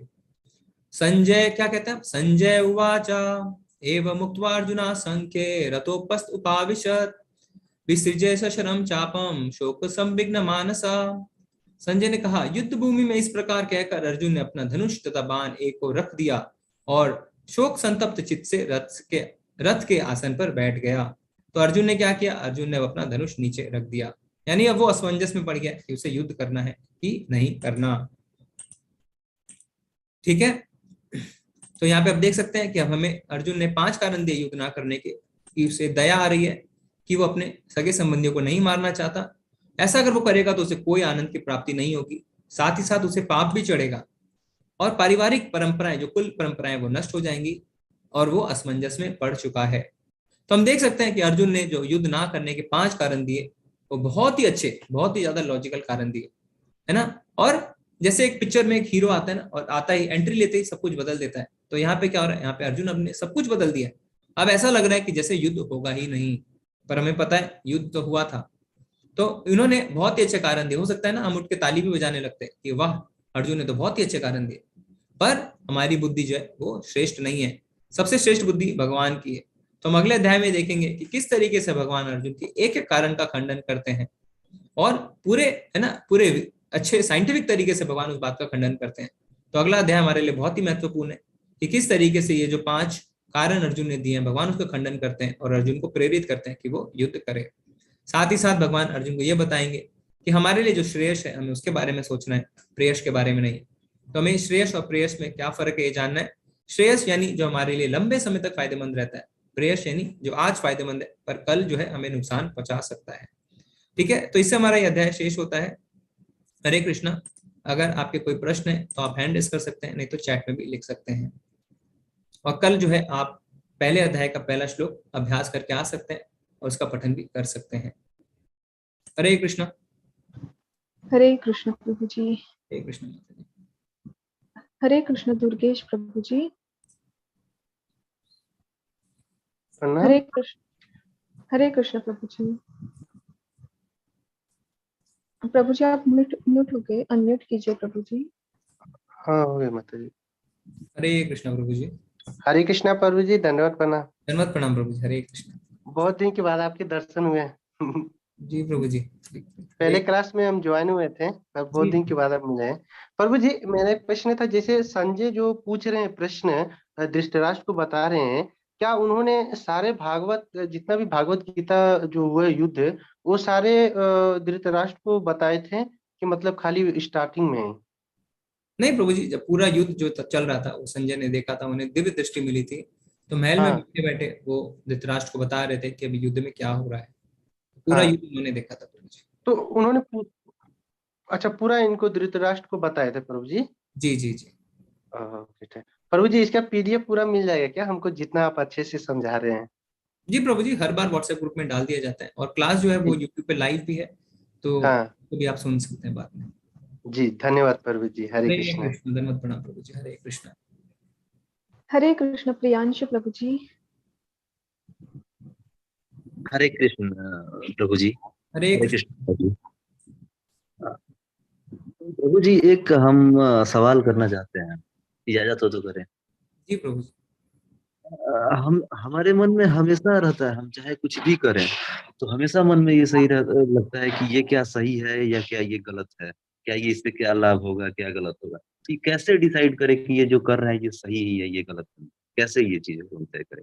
जी जी जी जी जी प्रभु जी, आप देखेंगे ना कि जब हम इस कोर्स को पूरा करेंगे तो अंत तक आते आते आपके सारे सवालों के जवाब हमें मिलेंगे कि जी। जब हम शारीरिक यानी हम बॉडीली लेवल पे रहते हैं ना, जब हम शरीर के स्तर पे सोचते हैं तब हमारे जी। अंदर ये बहुत ज्यादा आता है कि हमें इससे क्या लाभ होगा, क्योंकि वो लाभ हम अपने बॉडीली लेवल पे सोचते हैं, है ना। हम ये सोचते हैं कि इससे करेंगे तो मुझे फायदा होगा कि नहीं, मुझे इससे आराम मिलेगा कि नहीं, मुझे पैसे मिलेंगे कि नहीं, मेरी जो भौतिक सुख सुविधाएं हैं उसे बढ़ेंगे कि नहीं। पर जी। जब हम समझते हैं कि ये जो शारीरिक लेवल पे हमारी जो सोच है ये हमें दुखों की ओर ही लेके जाती है, हमें जो है अपने आत्मा के स्तर पे सोचना है, तब क्या है, तब हम वो करते हैं जो हमें भक्ति के अनुकूल लगता है। तो वो सही होता है जो गुरु साधु और शास्त्र के अनुसार हो। तो कोई भी चीज सही है या गलत, वो हमें उसके लिए गुरु साधु और शास्त्र जो है उसकी ओर मुख होना चाहिए कि शास्त्र में क्या लिखा है, गुरु क्या कहते हैं और साधु यानी भक्त जो है वो क्या कहते हैं। क्योंकि अंदर से हमारे आवाज आती है सही गलत, हो सकता है वो माया बोल रही हो सकता है वो हमारे चैत्य गुरु परमात्मा बोल रहे हो, हमें नहीं पता है। तो जब तक हम बहुत आगे भक्ति में नहीं बढ़ते हैं तो कोई भी असमंजस में हमें गुरु शास्त्र साधु की ओर जो है उनकी उनकी मदद लेनी चाहिए। ठीक है प्रभु जी। जी धन्यवाद प्रभु जी। हरे कृष्ण। माता जी मैं चैट से ले लूं? जी प्रभु हरे जी। कृष्णा प्रभु जी। हरे कृष्ण प्रभु जी, धन्यवाद प्रणाम। मैं एक बार चैट से ले लेता हूँ सुधीर प्रभु जी, फिर आपसे लेता हूँ प्रश्न। सोनूमला प्रभु जी पूछ रहे हैं कि रिकॉर्डेड, जी प्रभु जी यूट्यूब पे आप देख सकते हैं रिकॉर्डेड है, आपको लिंक शेयर कर दी जाएगी क्लास के बाद। दीपक प्रभु जी कह रहे हैं कि उन्हें श्लोक का प्रैक्टिस करना है। प्रभु जी आपको हमने जैसे दिया एक एक श्लोक करके आप प्रैक्टिस शुरू करिए। रोशनी माता जी बोल रहे हैं कि उन्हें मेडिटेशन में बैठ नहीं पाते। माता जी कलयुग के लिए मेडिटेशन बिल्कुल भी रिकमेंडेड नहीं है। तो क्या रिकमेंडेड है? भगवान का नाम लेना। तो कैसे करना है आप धीरे धीरे है ना इस 18 दिन के कोर्स में जानेंगे कि कैसे हम कर सकते हैं। तो आप सब बने रहिए, रिकॉर्डिंग अवेलेबल है जयंत प्रभु जी। वेरोनिका माता जी कह रहे हैं कि हम भगवान की ओर पीठ करके बैठ सकते हैं। अच्छा, क्योंकि वो मेरे पीठ की ओर भगवान राधा कृष्ण को देख रहे हैं। हरे कृष्ण प्रभु, कोई गलती हुई तो माफ कर। जी माता जी, ये हमारे भाव पे निर्भर करता है। बहुत ही आपका सुंदर प्रश्न है। तो हमारे घर में जब हम अर्च विग्रह है ना, हमारा जो मंदिर है वहां पे हम पैर नहीं कर सकते हैं। हाँ ठीक है, बैकग्राउंड किया है तो असल में मेरे पीछे भगवान नहीं है, ये वर्चुअल बैकग्राउंड है। तो और कोई चित्र है हो इससे अच्छा तो आप भगवान के दर्शन करें, है ना। पर हाँ, मंदिर में हम रहते हैं या अर्च विग्रह हमारे सामने, ऐसे तो हर जगह भगवान है। भगवान कहते हैं ना भगवत गीता में, मैं हर जगह हूँ। खाली ऐसा नहीं कि जीव में जो जो जड़ पदार्थ है उसमें भी भगवान है। तो ऐसे सोचा जाए तो हर जगह भगवान है, पर क्योंकि भगवान ने हमें दया दिखाई, भगवान ने अर्च विग्रह के रूप में हमें अपनी सेवा करने का मौका दिया, तो हमें अर्च विग्रह को भगवान ही मानना चाहिए और उस तरफ हमें पैर नहीं करने चाहिए। ठीक है माता जी। अर्जुन क्वेश्चन कर रहा है। ठीक है माता जी, और आप ले सकते हैं अभी हैंड रेस। जी प्रभु जी। हरे कृष्ण सुधीर प्रभु जी। हरे कृष्णा गुरु जी। हरे कृष्ण प्रभु जी, धन्यवाद प्रणाम। ये एक तो ये पूछना था कि जैसे इनको दिव्य दृष्टि मिली हुई थी संजय जी को, जी जी जी। तो इनको क्या ये जो विराट रूप भी देख सकते थे? भगवान ने जो विराट रूप स्पेशल नेत्र अर्जुन को दिए देखने के लिए, तो वो क्या संजय भी देख सकते थे अपनी आंखों से विराट रूप को? जी जी जी प्रभु जी, तो हम 11वें अध्याय में देखेंगे कि जब भगवान अपना विराट रूप दिखा रहे थे हाँ। तो हाँ उसे अर्जुन देखते हैं, और क्योंकि जिसके पास भी दिव्य दृष्टि है ना वो देख सकता है। तो मतलब संजय भी देख सकते थे? संजय भी देख सकते थे, और देवी देवता जिनके पास दिव्य दृष्टि होती है वो भी देख सकते थे। तो जिसके पास दिव्य दृष्टि होती है वो देख सकते हैं विराट रूप को। और गुरु जी ये अस्त्र और शस्त्र में क्या अंतर होता है? अस्त्र और शस्त्र क्या होता है प्रभु जी? एक होता है जो मंत्र के थ्रू चलाया जाता है और एक होता है जो मंत्र के थ्रू नहीं चलाया जाता है। तो वैसे मंत्र वाला कौन सा है? जैसे कि आप कोई जो होता था ना कि ब्रह्मास्त्र, तो ब्रह्म जो अस्त्र, ब्रह्मास्त्र हो गया, अस्त्र बोलते हैं उसे, जो आप मंत्र का उच्चारण करके ध्यान लगा के फिर हो गया ब्रह्मास्त्र। और शस्त्र हो गए जैसे कि हाथ में भाला है या तीर धनुष है, तो वो शस्त्र हो गए प्रभु जी। ठीक है जी जी। हरे कृष्ण। धन्यवाद गुरु जी। धन्यवाद प्रणाम प्रभु जी। हरे कृष्ण प्रभु जी। हरे कृष्ण प्रभु जी। प्रभु जी, मेरा ये वो है, जैसे कि आपने स्टार्टिंग में क्वेश्चन पूछे थे कि क्यों कृष्ण जी ने ये भगवत गीता अर्जुन को युद्ध क्षेत्र में सुनाई? क्योंकि अर्जुन इस युद्ध से डर रहे थे, बिकॉज वो नहीं चाहते थे कि मैं अपने ही लोगों के अगेंस्ट लड़ूं। सो फिर कृष्ण जी ने उनको कन्विंस किया कि अगर आप धर्म के लिए लड़ रहे हो तो आपको ये जो सांसारिक जो भी है ये आपका कुछ भी परमानेंट नहीं है, everything is temporary, only your soul is permanent. our body, our assets, our liabilities, everything is temporary only. जो भी अपना आत्मा है, आत्मा इस निश्वर है और बाकी सब मतलब खत्म हो जाता है, उसका कोई no one can take it back with your body. But इससे मैं ऑलरेडी सुदामा सेवक हूँ प्रभु जी, बट मुझे कई बार बहुत सारे क्वेश्चंस आते हैं कि कृष्ण जी क्या उन्होंने क्या प्रोत्साहित किया to take the revenge for the Arjun और पांडव्स? क्योंकि कृष्ण जी ने ऑलरेडी इसको जो कौरव थे उनको ऑलरेडी अपना रूप दिखा चुके थे जब वो उनको उसे चेन से बांधने जा रहा था। वो जब कृष्ण जी एज ए दूत गए थे तो उन्होंने बांधने की कोशिश किया था, बट तब उन्होंने अपना रूप दिखा दिया था कि miss I am not a common man, I am a God. But उसके बाद भी फिर क्यों युद्ध कराया? मतलब जी जी जी। तो प्रभु जी जैसा आपने कहा कि रिवेंज है ना, तो भगवान जो है वो सबके प्रति संभाव होते हैं। हम देखेंगे 9वें अध्याय में भगवान कहते हैं कि मैं किसी से पक्षपात नहीं करता। 9वें अध्याय के 29वें श्लोक में शायद भगवान कहते हैं कि मैं किसी से भी पक्षपात नहीं करता, मैं सबके प्रति संभाव रहता हूँ, किंतु जो मेरे भक्त होते हैं मैं उनका मित्र हूँ। तो भगवान क्या कहते हैं 9वें अध्याय के 29वें श्लोक में, सम्मोहम सर्वभूतेषु न मे दोषोऽस्ति न प्रियः ये भजन्ति तु मां भक्त्या मयि तेषु चाप्यहम्। मैं तो ना किसी से द्वेष करता हूँ ना ही किसी के साथ पक्षपात, मैं सबों के लिए संभाव हूँ, किंतु जो मेरी भक्ति पूर्वक सेवा करते हैं वो मेरे मित्र हैं और मैं उनका मित्र हूँ। तो भगवान यहाँ पे रिवेंज है ना, भगवान कोई रिवेंज वगैरह नहीं लेते हैं, भगवान सबके प्रति संभाव है। पर क्योंकि भगवान अपने भक्तों के मित्र हैं तो भक्त क्या चाहते हैं? भक्त चाहते हैं भगवान का यश बढ़े, है ना। भक्त क्या चाहते हैं? भगवान के नाम का कीर्तन करते हैं, भगवान की पूजा करते हैं, उनकी सेवा करते हैं और हमेशा चाहते हैं भगवान खुश रहें, उनका यश बढ़े। तो भगवान भी चाहते हैं कि भक्तों का यश बढ़े।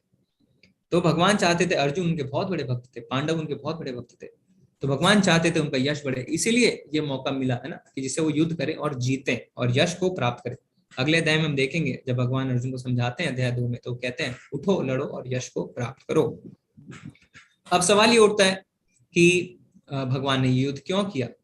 तो भगवान ने अगर ये युद्ध किया तो प्रभु जी एक और चीज है, कृष्ण जी की बेटे की लड़की का शायद पांडव के यहाँ पे विवाह हुआ था, मतलब जैसा भी मैंने सुना है इधर उधर से, बट मुझे एग्जैक्ट कुछ पता नहीं है।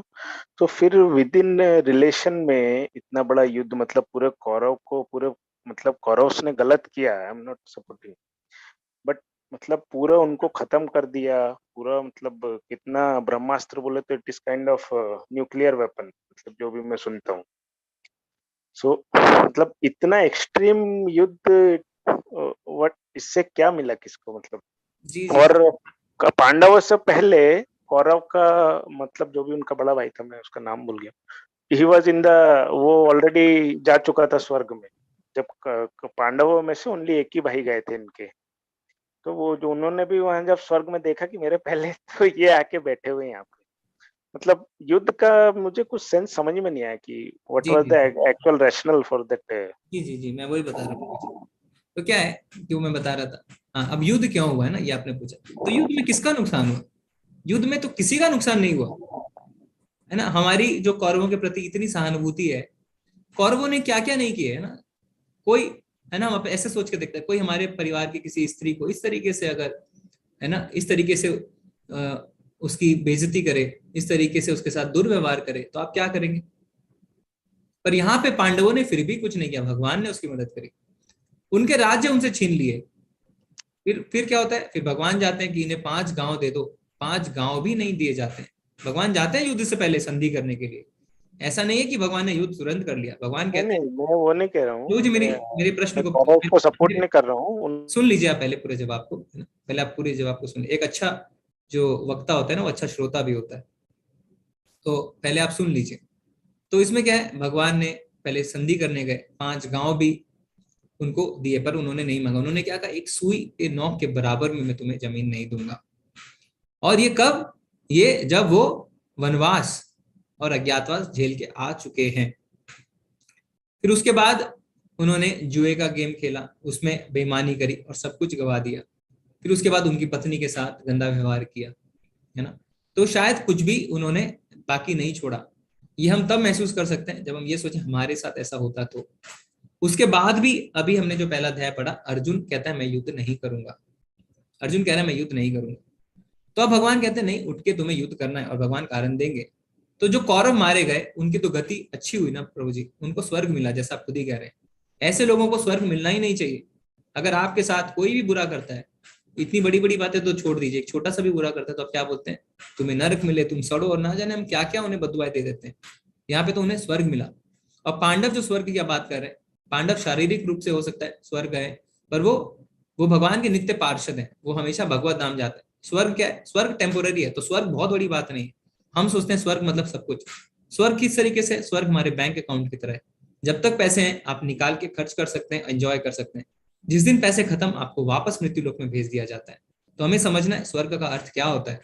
स्वर्ग मतलब आपने पुण्य कर्म किए, आपको स्वर्ग भेज दिया गया। अब आप वहां पे जाके बहुत ज्यादा भोग कर सकते हैं, लाखों गुना पृथ्वी से ज्यादा भोग कर सकते हैं। पर जिस दिन आपके पुण्य खत्म हो जाएंगे, आपको धक्के मार के वहां से निकाल दिया जाएगा और बोला जाएगा वापस मृत्यु लोक में जाइए। तो स्वर्ग जो है वो कोई हमारा अल्टीमेट गोल नहीं है। स्वर्ग किसी को भी मिल सकता है पुण्य कर्म करने से। अल्टीमेट गोल है भगवान के धाम जाना, और भगवान के धाम कौन जाता है, जो भगवान का भक्त होता है। ठीक है प्रभु जी। तो इसमें हमें ये गलत तरीके से नहीं सोचना चाहिए कि भगवान ने ऐसा इतना एक्सट्रीम स्टेप क्यों उठाया। पांडवों ने भी तो सब कुछ खो दिया, खाली पांडव बचे थे, उनके सारे पुत्र भी मारे गए, है ना? और जहां तक हम बात करें न्यूक्लियर वेपन की, आपको शायद पता भी होगा कि जब परीक्षित महाराज पेट में थे तो क्या हुआ था, तो वहां पे कौरवों की तरफ से भी ब्रह्मास्त्र चलाया गया था ना। ये तो भगवान ने उन्हें बचा लिया। एक गर्भवती महिला को भी उन्होंने नहीं छोड़ा, उसके लिए भी ब्रह्मास्त्र चला दिया। ठीक है, तो उसको तो भगवान ने बचाया है। तो हम ये नहीं देखते कि कौरवों ने क्या किया, हम सिर्फ ये देखते हैं भगवान ने क्या किया। ठीक है प्रभु जी, अब आपको समझ में आ रही है चीजें। हरे कृष्णा, आप अनम्यूट करिए। जी जी प्रभु। जी जी, हरे कृष्णा। हरे हरे कृष्णा। हरे कृष्ण नृसिंह प्रभु जी। हरे कृष्ण प्रभु जी। हरे कृष्णा प्रभु जी, मैं दोबारा कोर्स ज्वाइन किया क्योंकि मैं आई थॉट दैट कि नहीं मैं दोबारा ज्वाइन करूं। ये जो अभी एक प्रभु जी क्वेश्चन किए कि ये वार क्यों हुआ, ये हुआ वगैरह वगैरह, मेरा थॉट ये है कि मैं थोड़ा शेयर करना चाहता हूँ मेरा थॉट। मैं फॉर एग्जांपल हम किसी भी चीज को अगर हाथ में ले लिए या फिर दिमाग में ले लिए सीखने के लिए, कुछ ये करने के लिए, उसके ऊपर क्वेश्चन नहीं करना चाहिए। Just like that, for example वो वार क्यों हुआ, ये हुआ वगैरह, हम अगर डीप स्टडी करेंगे, चैप्टर 1 से ही वो डाउट अगर आ जाएगा तो हम आगे बढ़ नहीं सकते। तो first of all we have to, my thought is be a sponge, you observe everything, then धीरे धीरे धीरे धीरे करके हमको सब पता चल जाएगा। This is my thought, don't take it otherwise. Then another thing, जब हम रियलिटी में जैसे कि हम डिसाइड किए कि एक काम हम करेंगे, डिसाइडेड कि ये काम हम करेंगे, देन वो काम जब करने जाते हैं उस टाइम पे अगर फिर से अगर एनालिसिस करें तो हम पीछे चले आते हैं। फॉर एग्जाम्पल एक बड़ा सा प्रोजेक्ट में हाथ में लिया कि ये प्रोजेक्ट में करूंगा, डिसाइडेड कि मैं पहले प्लानिंग कर लिया कि ऐसे ऐसे करके मैं करूंगा ये प्रोजेक्ट, इतना दिन में मेरा खत्म होगा करके। फिर जब वो शुरू होता है प्रोजेक्ट, तो वो प्रोजेक्ट जब काम शुरू करने वाला होता हूँ, फिर से मैं एनालिसिस करूंगा कि ऐसे ऐसे करना है, अरे ये तो संभव नहीं है, मैं सोचा था ऐसे करने के लिए, मगर अभी ऐसे करने से तो खत्म नहीं होगा। That means I am not prepared for that. So that is the thing in today's thing. But for my मैंने जोक्स अपार्ट, अर्जुन जी बहुत ही लकी थे कि वो जो युद्ध करने के लिए ऑलरेडी डिसाइडेड, और युद्ध क्षेत्र में जाके वो बोले कि मुझे युद्ध नहीं करना है, मुझे ये सब खामियां लग रहा है कि मैं अगर मेरे रिलेटिव्स को मारूंगा तो मुझे क्या लाभ मिलेगा वगैरह वगैरह। बट अर्जुन जी एक लकी थे कि उनको कृष्ण प्रभु जी जैसा मेंटर मिले, तो वो उनका माने डाउट क्लियर हुआ और फिर से वो युद्ध करने लगे। सो काश हम लोगों को भी कुछ इस तरह मेंटर मिल जाते तो from now onwards I will take Krishna ji as my mentor, and so that's the thing I wanted to tell. Hare Krishna प्रभु। धन्यवाद प्रभु जी, हरे कृष्णा। तो प्रभु जी ने कहा है ना कि कोई भी चीज अगर हम कोशिश करते हैं, ट्राई करते हैं, तो हमें उसे पूरा एक मौका देना चाहिए ना। हम जैसे कहते हैं चलो सिगरेट ट्राई करते हैं, चलो मदिरा पान ट्राई करते हैं, तो अगर हमने ये कोशिश करी है कि हम भगवद गीता के कोर्स को करें तो हमें उसे पूरा मौका देना चाहिए। धन्यवाद प्रभु जी, हरे कृष्णा। माता जी हम और हैंड्स ले सकते हैं? जी प्रभु जी, हरे कृष्ण। शिवानी माता जी। हरे कृष्ण गुरु जी। हरे कृष्ण गुरु जी, मेरा प्रश्न थोड़ा सा पर्सनल है। मतलब मैं जो गीता का सार है मैं पहली बार ही सुन रही हूँ, और शायद इसके बाद मैं अध्ययन भी करूँ इसका।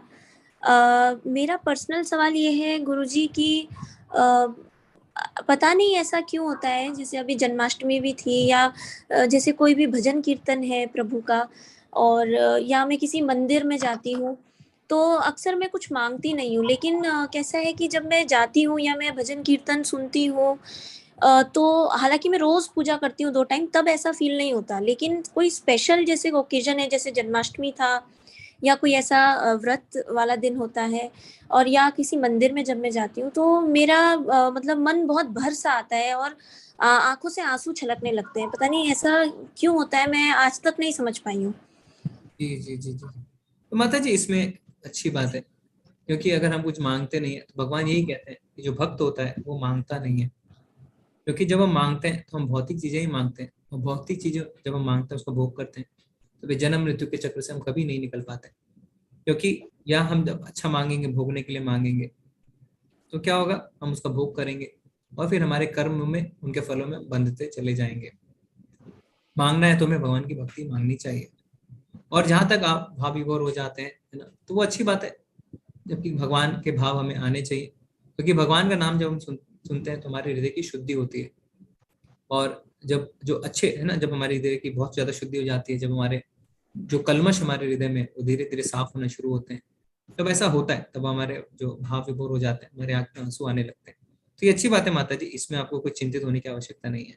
हाँ जी, जैसे अभी हमने ये क्लास भी जब स्टार्ट करी, जब आपने बोलना शुरू किया और ये जो चित्र वगैरह आपने दिखाए, तो उससे भी मैं बहुत ज्यादा भावुक हो गई। इनफैक्ट अभी मैं आपसे क्वेश्चन पूछ रही हूँ तो उसमें भी मतलब मेरा मन वैसा बहुत भर सा आ रहा है। पता नहीं ऐसा क्यों होता है, मैं अभी तक समझ नहीं पाई हूँ।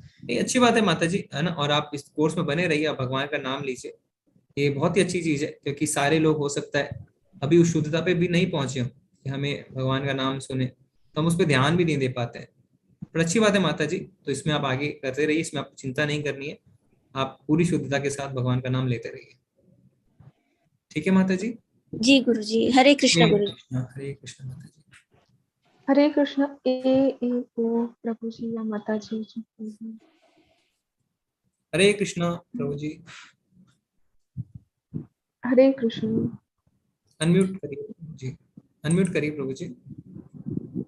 मेरा प्रभु जी आपसे एक प्रश्न था सर, कि गीता का ज्ञान अर्जुन को मिला, जबकि हम सब लोग जानते हैं कि दृष्टा पापी था, लेकिन उसको भी गीता का ज्ञान संजय के द्वारा मिला, और कई धर्मराज जैसे जो लोग सच्चे थे उनको ज्ञान नहीं मिल पाया भगवान द्वारा। तो धर्मराज को नहीं मिला लेकिन दृष्टास को मिल गया। प्रभु जी ऐसा क्यों? प्रभु जी सिर्फ ज्ञान मिलने से कुछ नहीं होता है ना। अभी आप देखेंगे कि आज 300 लोगों ने ज्वाइन किया ना, कल 100 लोग शायद ज्वाइन करें, या उससे भी कम, या हो सकता से ज्यादा। तो सिर्फ ज्ञान को मिलने से नहीं होता है, हमें उस ज्ञान को आत्मसात करना होता है, उस पर अपने जीवन में उसे उतारना होता है। धृतराष्ट्र ने सब कुछ सुना पर उसे भगवान से द्वेष था, वो भगवान को भगवान नहीं मानता था। तो जब बिना भक्ति के भाव से द्वेष और ईर्ष्या के भाव से हम भगवत गीता सुनते हैं या कोई भी शास्त्रों के ज्ञान सुनते हैं तो उससे हमें कोई भी लाभ नहीं होता। हमें जैसा भी, इसीलिए प्रभु जी ने कहा, नरसिंह प्रभु जी ने, हमें अगर किसी चीज को ट्राई करना है तो पूरी श्रद्धा के साथ एक बार उसे ट्राई करना है, पूरे विश्वास के साथ ट्राई करना है।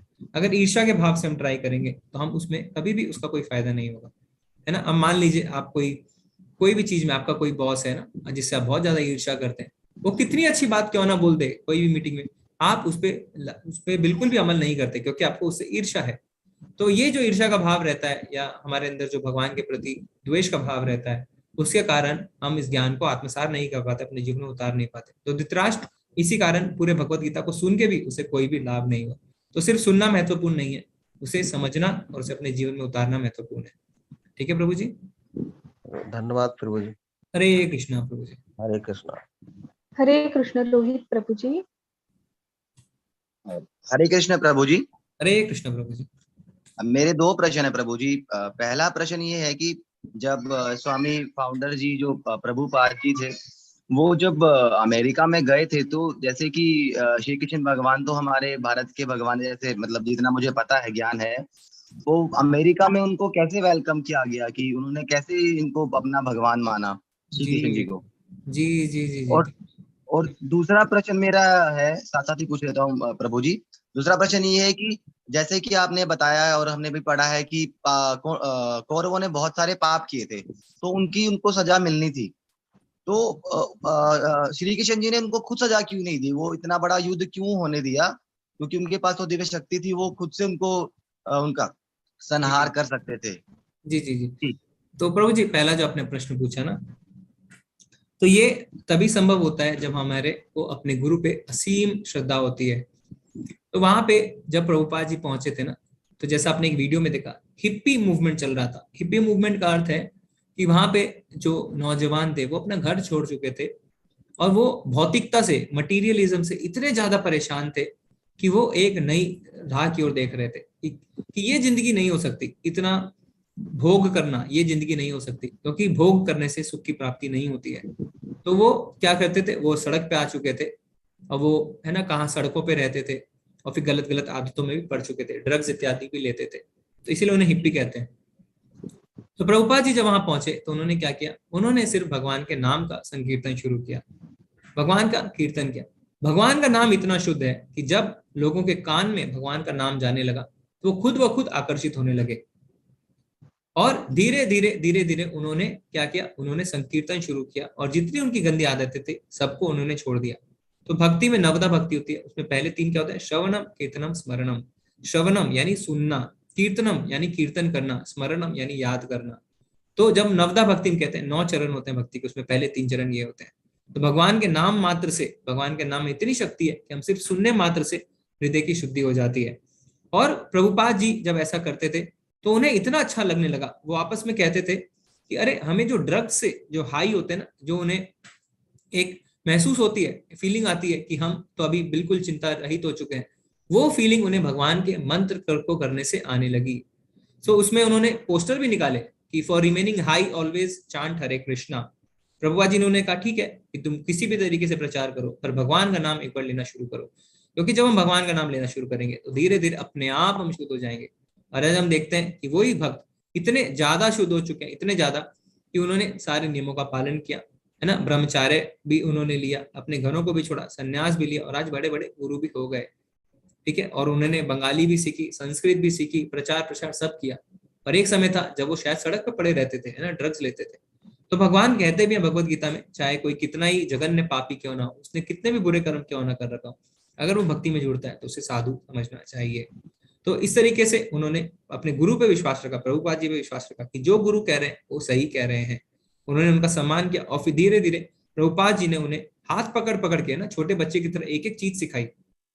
सिर्फ भगवान श्री कृष्ण के बारे में तो छोड़िए, उन्होंने प्रसाद बनाना सिखाया, हवन करना सिखाया, सब कुछ छोटी छोटी चीजें उन्हें सिखाई। पूजा कैसे करते हैं वो सिखाया, आरती कैसे करते हैं वो सिखाई, आरती सिखाई, सब कुछ सिखाया उन्हें। ठीक है, तो उन्होंने अपने गुरु पे विश्वास रखा। ठीक है प्रभु जी, इसलिए उनका उद्धार हुआ। और जो आपका दूसरा प्रश्न है कि भगवान ने ऐसा क्यों किया, इसका हमने पहले बताया आपको कि भगवान अपने भक्तों का यश चाहते हैं। भगवान तुरंत, है ना, उनको आने की आवश्यकता भी नहीं है।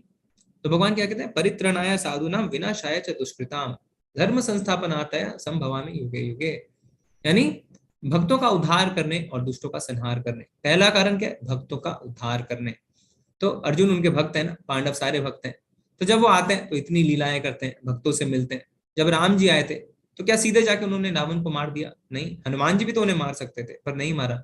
वो क्या कि जंगल जाते हैं, ऋषियों से मिलते हैं, है ना, सबरी से मिलते हैं, बड़े बड़े भक्तों से मिलते हैं, हनुमान जी को सेवा देते हैं, तो भक्तों का उद्धार करते हैं। भक्तों का उद्धार कैसे होता है? जब भगवान उनसे मिलते हैं, उनको सेवा प्रदान करते हैं। पूरी वानर सेना को उन्हें सेवा दी।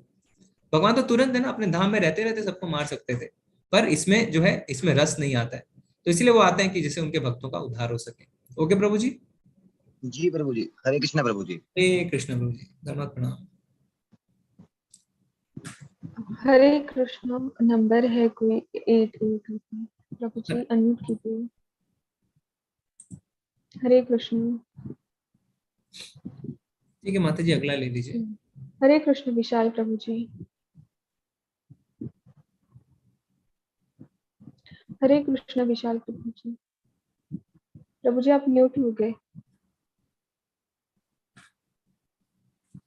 हरे कृष्ण विशाल प्रभु जी। हरे कृष्ण मीना माता जी।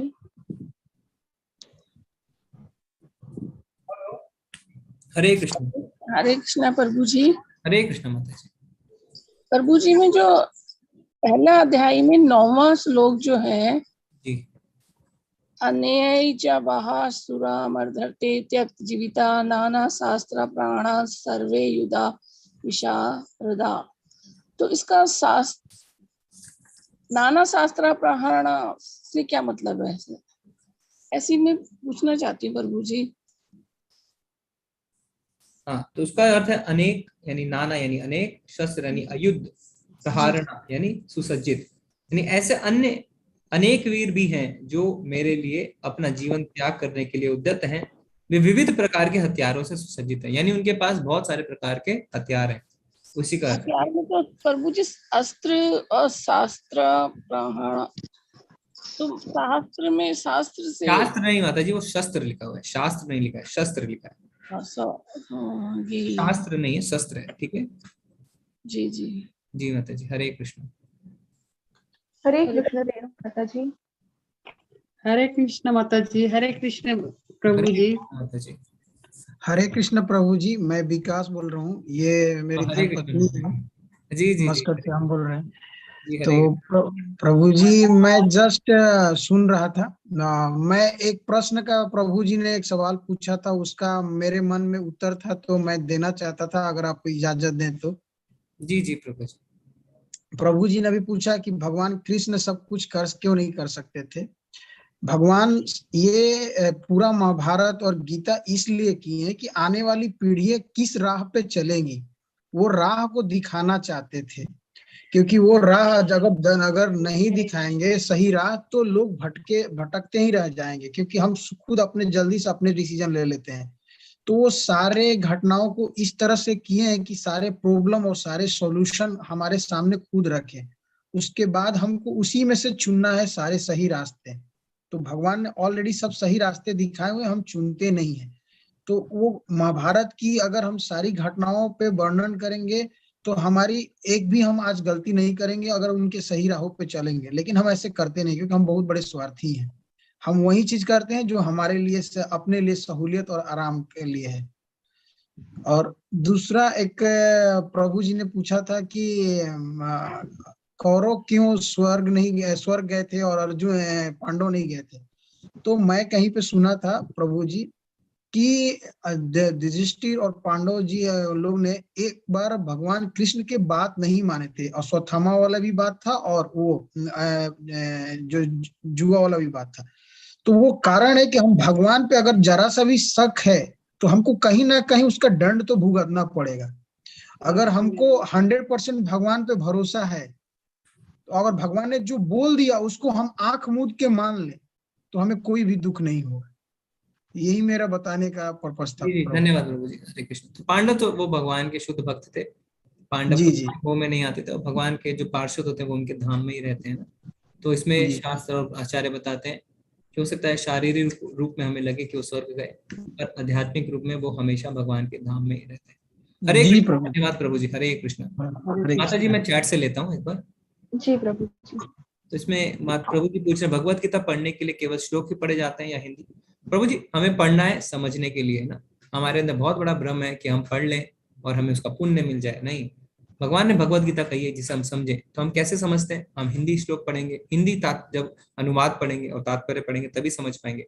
अभी आपने देखा प्रभुपाद जी का वीडियो, उन्होंने इंग्लिश में बताया, तो भाषा को हमें बीच में नहीं लाना चाहिए, हमें उसके मैसेज को समझना चाहिए।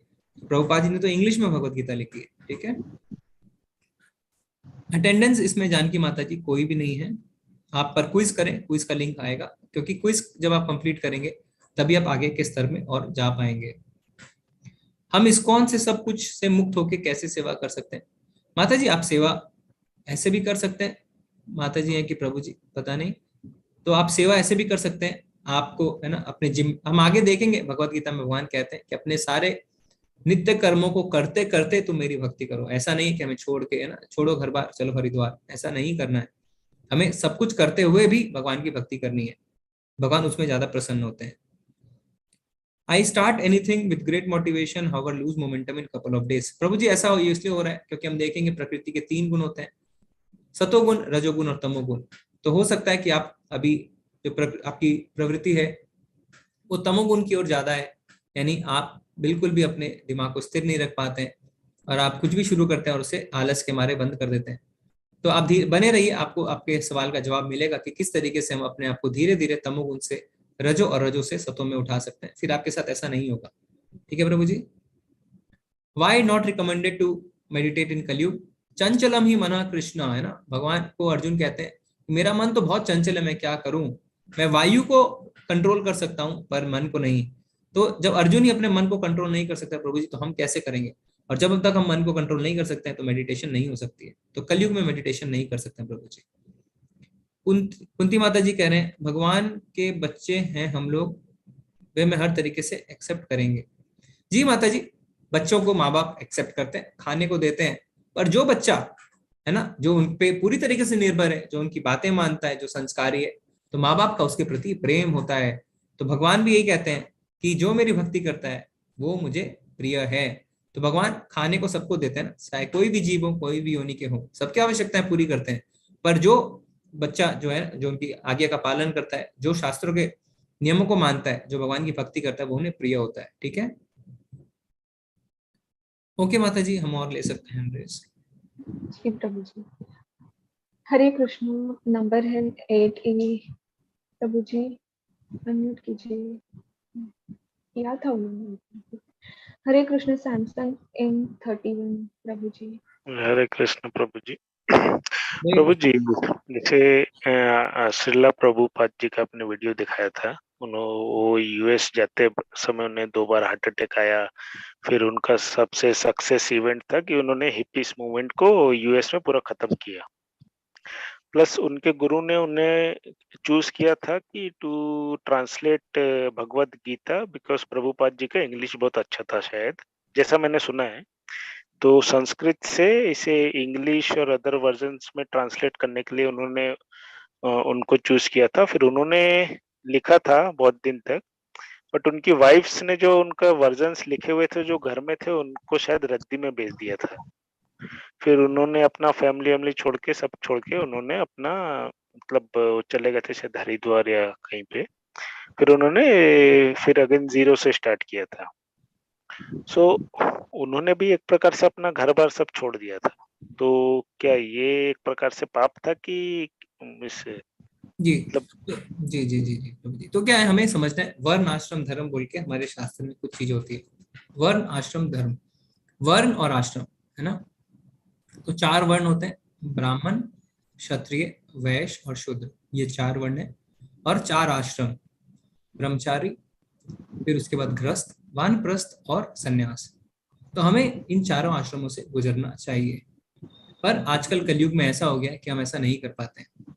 तो आप देखेंगे कि पहले 25 साल, लगभग अगर 100 साल की उम्र माने तो पहले 25 साल ब्रह्मचारी जीवन रह के अपने गुरुकुल में जाके शिक्षा प्राप्त करो, फिर उसके बाद गृहस्थ करो, है ना, आप अपने भौतिक नित्य कर्मों को करो। फिर 50 साल की उम्र में आप वानप्रस्थ ले लो। वानप्रस्थ का अर्थ होता है कि आप घर को छोड़ना शुरू कर दिया, आप लंबे लंबे समय तक जाते हैं, भगवान की सेवा करते हैं, फिर अब वापस भी आते हैं, पर वापस चले जाते हैं, जिससे परिवार को अभ्यास हो जाए आपको घर में ना देखने का।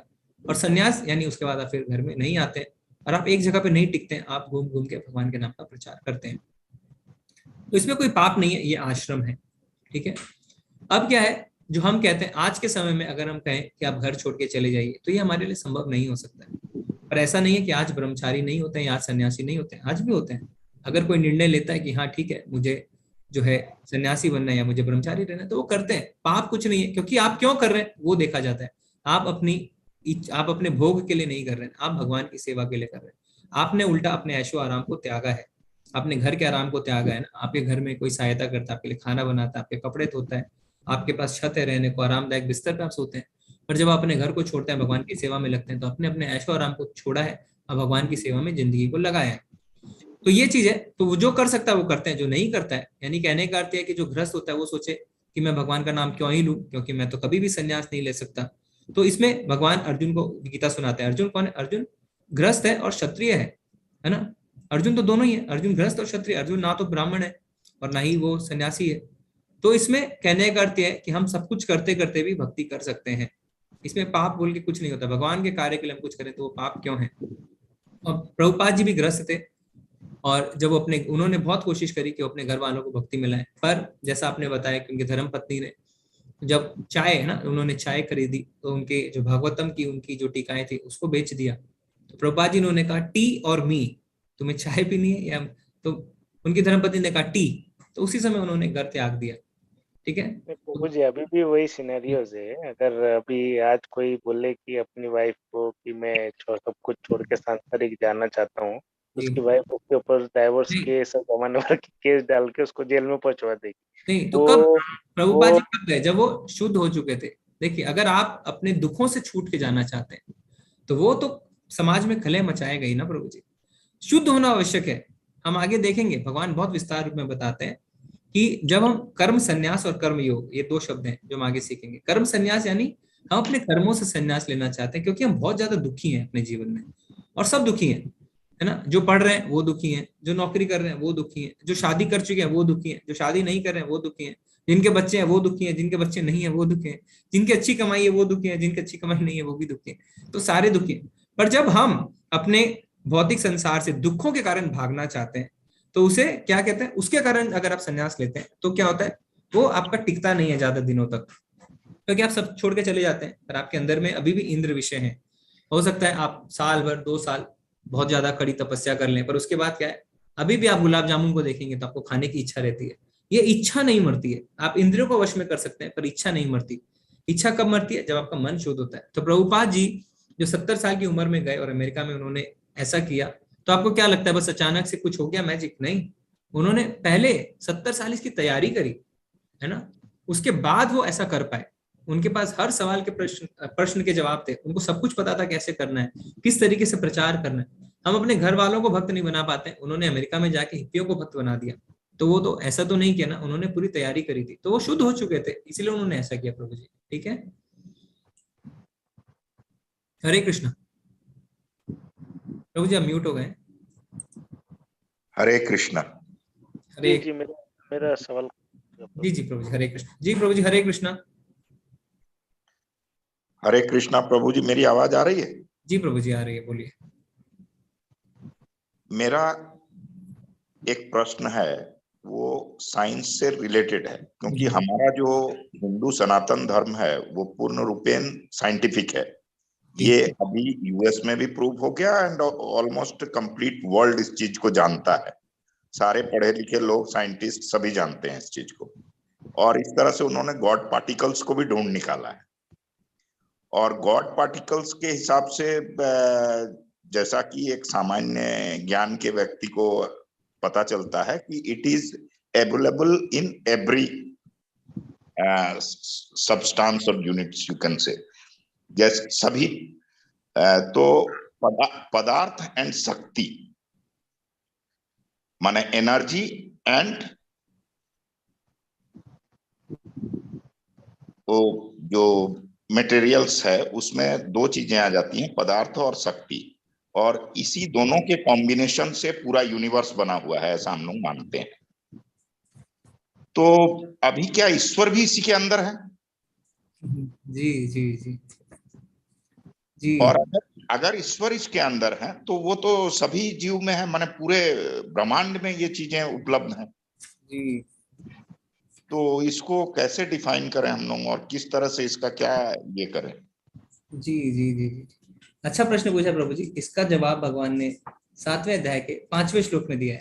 ठीक है, तो भगवान क्या कहते हैं, जो आपने बताया बिल्कुल सही सेम चीज भगवान कहते हैं कि अपरियमितस्त्वन्यम प्रकृतिम विधि में पराम जीव भूता महाबाहो यदम धारते जगत। अपरियमितस्त्वन्यम यानी हे महाबाहु अर्जुन, इनके अतिरिक्त मेरी एक अन्य पराशक्ति है जो उन जीवों से युक्त है जो इस भौतिक अपरा प्रकृति के साधनों का विदोहन कर रहे हैं। तो आपने जो कहा पदार्थ और शक्ति, पदार्थ यानी अपरा प्रकृति, तो भगवान उसको कहते हैं अपरा प्रकृति, भौतिक अपरा प्रकृति यानी मटीरियल नेचर। और आपने जो कहा शक्ति यानी पराशक्ति, जिसे हम कहते हैं जीव। ठीक है, तो जब ये दो आपस में कॉम्बिनेशन में आते हैं यानी जीव और पदार्थ, तब जाके प्रकृति क्रियाशील होती है। बिल्कुल आपने सही कहा, यानी जो हमारी अपरा, भगवान की अपरा शक्ति है, जो भौतिक प्रकृति एक तो वो हो गई, जैसे कुछ भी है ना, हमारा शरीर है, जैसे मान लीजिए हमारा शरीर पड़ा हुआ है या कोई भी चीजें पड़ी हुई है, प्रकृति पड़ी हुई है, पर वो क्रियाशील कब होती है, जब वो पराशक्ति के संपर्क में आती है। परा यानी हमारा जीव, यानी हमारी आत्मा, हमारा एनर्जी, तो वो क्रियाशील होती है। तो ये क्लियर हो गया। अब सेकंड आपका जो क्वेश्चन है कि भगवान भी इसके अंदर में आए, तो भगवान क्या बोलते हैं, इनके अतिरिक्त मेरी एक अन्य पराशक्ति है।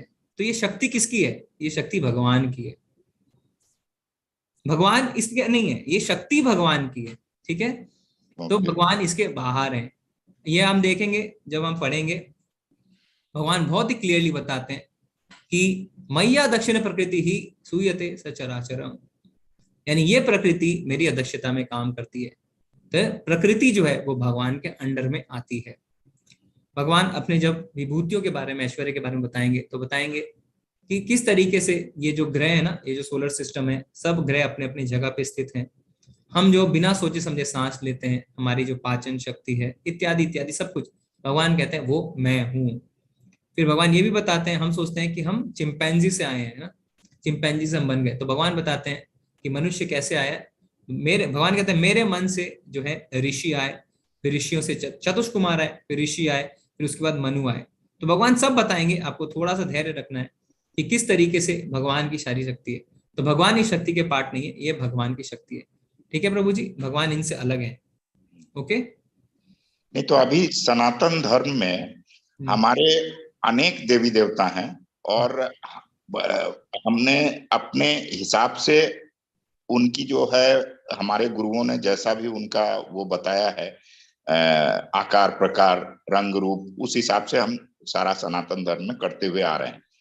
अभी जो देवी देवता हैं उसमें देवों में आदि देव मतलब सबसे पुराने देवता, देवादि देव महादेव को बोला गया है जी। और महादेव जो है उनमें जो है शिव एंड शक्ति, ये दोनों चीजें उनमें है और उनको हम लोगों ने अर्धनारीश्वर रूप में भी देखा है। तो देवादिदेव महादेव जो है जी,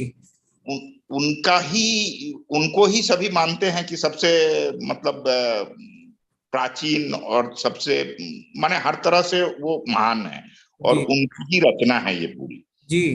तो उन्होंने ही अपने पूरे ये को मैनेजमेंट के हिसाब से ब्रह्मा विष्णु और महेश बनाया, ये तीन अलग अलग मैनेजमेंट गुरु बनाए और उस हिसाब से वो सब चलता रहा। तो ये अगर हम मैनेजमेंट की थ्योरी से अगर कनेक्ट करें तो हम ये पाते हैं कि Devadidev Mahadev is a founder and he has established the complete natural theory जो अभी मैं आपका सवाल समझ गया, मैं बताता हूँ।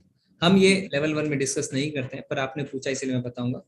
तो आपने खुद ही कहा देव आदिदेव महादेव, इसमें कोई डाउट नहीं है कि देवों में महादेव जो है वो शिव जी हैं, पर देव और भगवान अलग हैं, देव और भगवान एक नहीं होते। तो ब्रह्मा जी ब्रह्म संहिता में क्या कहते हैं, ईश्वर परम कृष्ण सचिदानंद विग्रह आनंद अनादिरादिर गोविंद सर्व कारण कारणम ईश्वर परमः कृष्ण, यानी जो ईश्वर है यानी भगवान है, परम भगवान है, परम ईश्वर कौन है?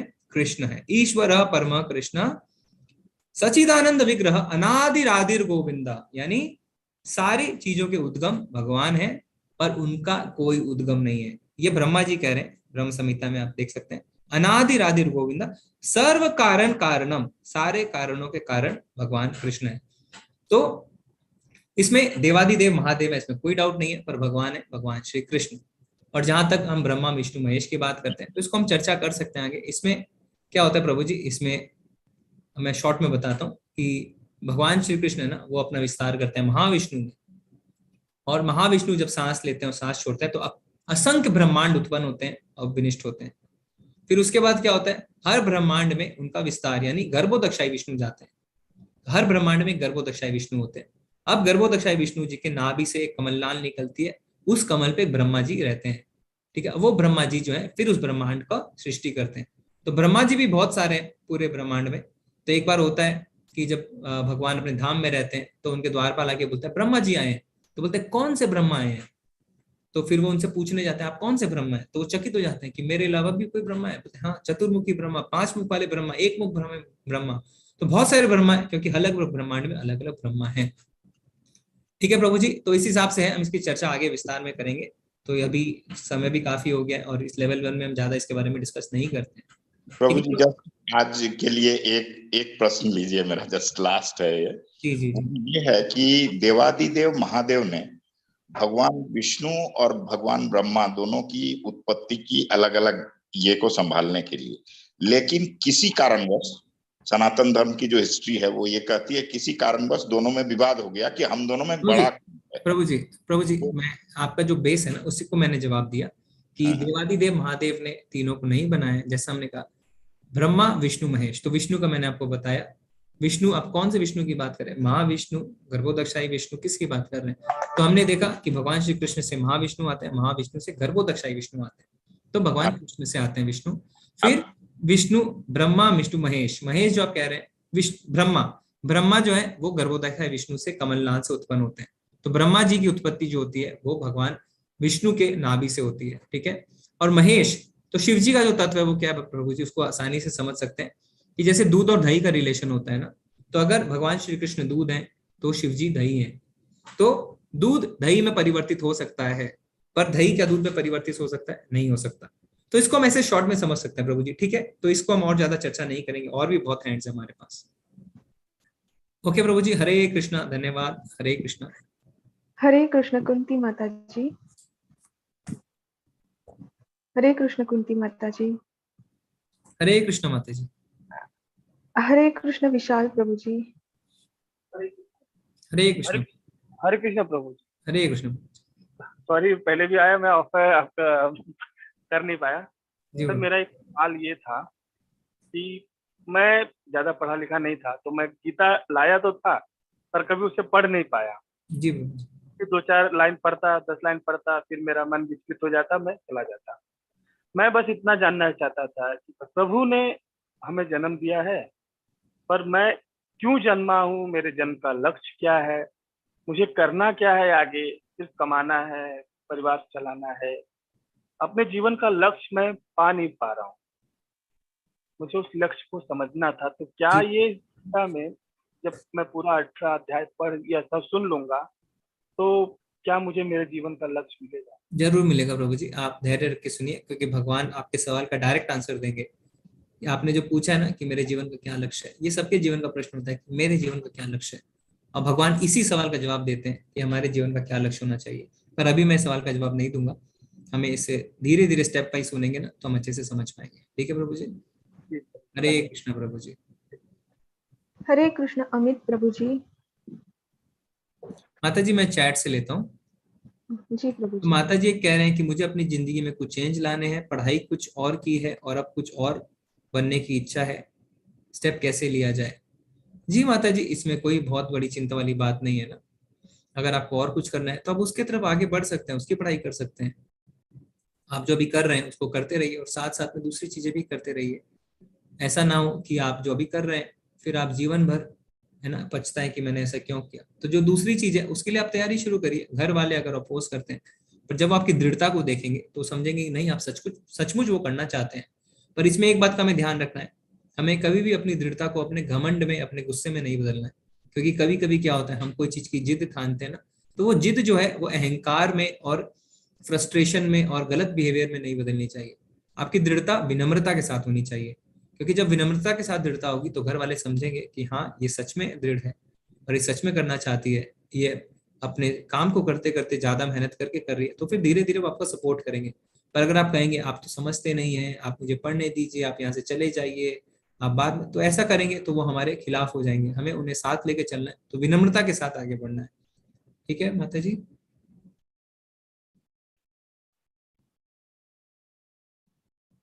माता जी अभी इसमें तो आपका चॉइस है ना, अगर आपको अपने पर विश्वास है कि आप उसे कर सकते हैं तो आप करिए। अगर आपको विश्वास नहीं है, जैसा आप लिख रहे हैं कि अगर आप उसे एकदम खत्म भी कर सकती हैं और अच्छा भी हो सकता है, अगर आपको विश्वास नहीं है कि आप कर सकते हैं तो फिर आप मत करिए। पर अगर आपको यकीन है कि अगर आप मेहनत से आप कर सकते हैं तो उसको कदम बढ़ाइए। आप कोशिश कर सकते हैं धीरे धीरे देखने की, क्योंकि एक साथ तो नहीं होगा, स्टेप बाय स्टेप होगा। तो आप उसे हो सकता है आप बात करो सिविल सर्विसेज एग्जाम की, आप सब कुछ छोड़ के सिविल सर्विस करना चाहते हैं और पर आपको नौकरी छोड़नी पड़ेगी, तो इसमें हम चांस ले सकते हैं। इसमें कोई बहुत बड़ी बात नहीं है, क्योंकि इसमें काफी लोग इस सचमंजस में रहते हैं कि मैं, है ना, चार्टेड अकाउंटेंट हूँ या इंजीनियर हूँ या डॉक्टर हूँ, मैं छोड़ देता हूँ नौकरी और सिविल सर्विस की तैयारी करता हूँ। अगर आप नहीं भी कर पाए, आपने 2-3 साल खराब भी कर दिए, तो वापस आप आ सकते हैं। पूरी खत्म होने की इसमें कुछ नहीं है, कुछ नहीं होता है माता जी, है ना, पूरा खत्म कुछ नहीं होता है। आप वापस आएंगे तो वापस आप शुरुआत कर सकते हैं। जी माता जी मैं समझ रहा हूँ, जो सिविल सर्विसेज की तैयारी है उसको आपको सब कुछ छोड़ के करना होता है, तो उसमें कोई बड़ी बात नहीं है माता जी। अगर आपकी कोई लायबिलिटीज नहीं है जीवन में ऐसी, जिसे आप, जैसे ना कोई होम लोन चुका रहा है, कोई कुछ करता है, कोई कुछ करता है, तो अगर वैसे नहीं है तो फिर आप उसे कोशिश कर सकते हैं करने की। ठीक है, ओके माता जी, हरे कृष्णा। जी माता जी। हैंड रेज ले प्रभु जी। जी माता जी। हरे कृष्ण कुंती माता जी। हरे कृष्ण अमित प्रभु जी। हरे कृष्णा प्रभु जी। हरे कृष्णा प्रभु जी। प्रभु जी, भगवान कृष्ण कहते हैं कि सब कुछ मेरी इच्छा से होता है और हम लोग कर्म भी करते हैं, फिर उस कर्म का फल हमें ही मिलता है, तो वो कर्म भगवान ही करवा रहे हैं, तो फल हमें क्यों मिल रहा है सर? जी बहुत ही अच्छा प्रश्न पूछा आपने। तो भगवान कहते हैं सब कुछ मेरी इच्छा से होता है, तो फिर हम जहर क्यों नहीं खाते? माता जी आप उनको अनम्यूट कर सकते हैं, है ना, हम जहर क्यों नहीं खाते? क्योंकि कई लोगों ने सर जहर खाया भी है तो उनकी मौत भी हुई है। जी, तो हम जहर क्यों नहीं खाते हैं? हम जहर इसलिए नहीं खाते ना, क्योंकि हमारी एक सूक्ष्म स्वतंत्रता है। भगवान ने हमें एक सूक्ष्म स्वतंत्रता दी है, यानी हमें ये फैसला लेने का अधिकार दिया है कि हम जो चाहे वो करें। जब गीता का ज्ञान भगवान अर्जुन को दे देते हैं तो 18वें अध्याय के अंत में भगवान कहते हैं यथा इच्छा सी तथा करो, यानी जैसी आपकी इच्छा वैसा करो। भगवान तानाशाह नहीं है ना, भगवान हिटलर नहीं है कि जैसा मैं बोलता हूँ वैसा करो, क्योंकि भगवान प्रेम चाहते हैं। अगर भगवान तानाशाही होते तो फिर तो सभी तो भगवान की भक्ति में लग जाते। तो भगवान ने हमें एक इच्छा दी है, स्वतंत्रता दी है, हम उसके हिसाब से फैसले लेते हैं। तो ठीक है, जैसे भगवान हमें अंत में, भगवान की इच्छा के बिना कुछ नहीं होता, ये सही है। जैसे हम कैसे समझ सकते हैं, एक छोटा बच्चा है ना, वो अपने पिताजी के साथ सड़क पे टहल रहा होता है, अचानक से उसे टॉफी की दुकान दिखती है, तो वो कहता है पिताजी मुझे टॉफी चाहिए। पिताजी उसे मना करते हैं, फिर वो क्या करता है, वो सड़क पे, है ना, सड़क पे लेट जाता है और वहां पे बहुत ज्यादा रोने लगता है, बदमाशी करने लगता है, अपने आप को, है ना, धूल से ढक लेता है। तो फिर पिताजी क्या करते हैं, अंत में हार के बोलते हैं ठीक है तू टॉफी खा ले। तो वो टॉफी भी खा लेता है और बाद में उसके दांत खराब होते हैं, डॉक्टर के पास जाता है, उसे दर्द भी होता है, उसे दवाइयां भी लेनी पड़ती है और सड़े हुए दांत को निकालना भी पड़ता है। तो क्या हुआ, अब ये बच्चा जो है, ये हम है ना, हमने जिद की, पिताजी जो है वो भगवान है, भगवान सबके परम पिता है, भगवान ने मना किया ये मत करो, पर हमने जिद ठान ली, नहीं भगवान मुझे तो ये गाड़ी चाहिए, मुझे बड़ा घर चाहिए, मुझे प्रमोशन चाहिए, किसी तरीके से करवा दो, किसी तरीके से करवा दो। तो भगवान, फिर आप जिद करने लगते हैं, भगवान बोलते हैं ठीक है तेरे हित के लिए नहीं है पर तू कर ले। फिर हम कर लेते हैं, उस समय खुश हो जाते हैं, पर बाद में उसका हमें खमियाजा भुगतना पड़ता है। तो इसमें पिताजी क्या दोषी हैं?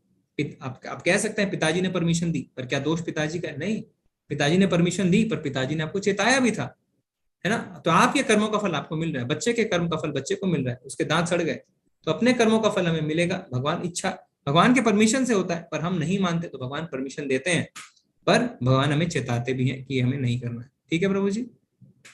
हाँ प्रभु जी, लेकिन हमें पता कैसे चलेगा ये हमें करना है कि नहीं करना है? जी, तो आप भगवत गीता का इस कोर्स में बने रहिए, आपको खुद ही पता चलेगा धीरे धीरे कि हमें क्या करना है क्या नहीं करना है ना। हमें एक साथ सारे सवालों के जवाब नहीं मिल सकते। हम चाहते हैं बस हमने पहला चैप्टर किया, एक क्लास में हमें सारे सवालों के जवाब मिल जाए, ऐसा नहीं होता है। प्रॉब्लम एक रात में सॉल्व नहीं होती, तो थोड़ा हमें धैर्य रखना होगा, थोड़ा हमें देखना होगा भगवान 18 अध्याय में क्या कहना चाहते हैं, फिर है ना 18 दिन के बाद हम देखेंगे हमें अपने प्रश्नों का सवाल के जवाब मिला कि नहीं मिला। ठीक है प्रभु जी? धन्यवाद प्रभु जी। हरे कृष्णा। हरे कृष्णा। हरे कृष्ण कुंती माता जी, वो नहीं कर पा रही है प्रभु जी। ये ठीक है मैम। सैमसंग M31 हो गया है प्रभु जी का, हो गया ना? हाँ, वापस लेना है क्या? काफी समय भी हो गया माता जी, तो हाँ, अभी कल ले सकते हैं ना। ठीक है, तो आप बने रहिए, आप 1.1 जो श्लोक है उसका अभ्यास करके आ सकते हैं। कल हम 8:30 बजे शुरू करेंगे श्लोक, नहीं कल हम 8:15 बजे श्लोक का पठन शुरू करेंगे। कल का अध्याय थोड़ा बड़ा है, फिर उसके बाद हम छोटा सा कीर्तन करेंगे, फिर 9 बजे क्लास शुरू करेंगे। ठीक है, तो आप सबका धन्यवाद, प्रणाम।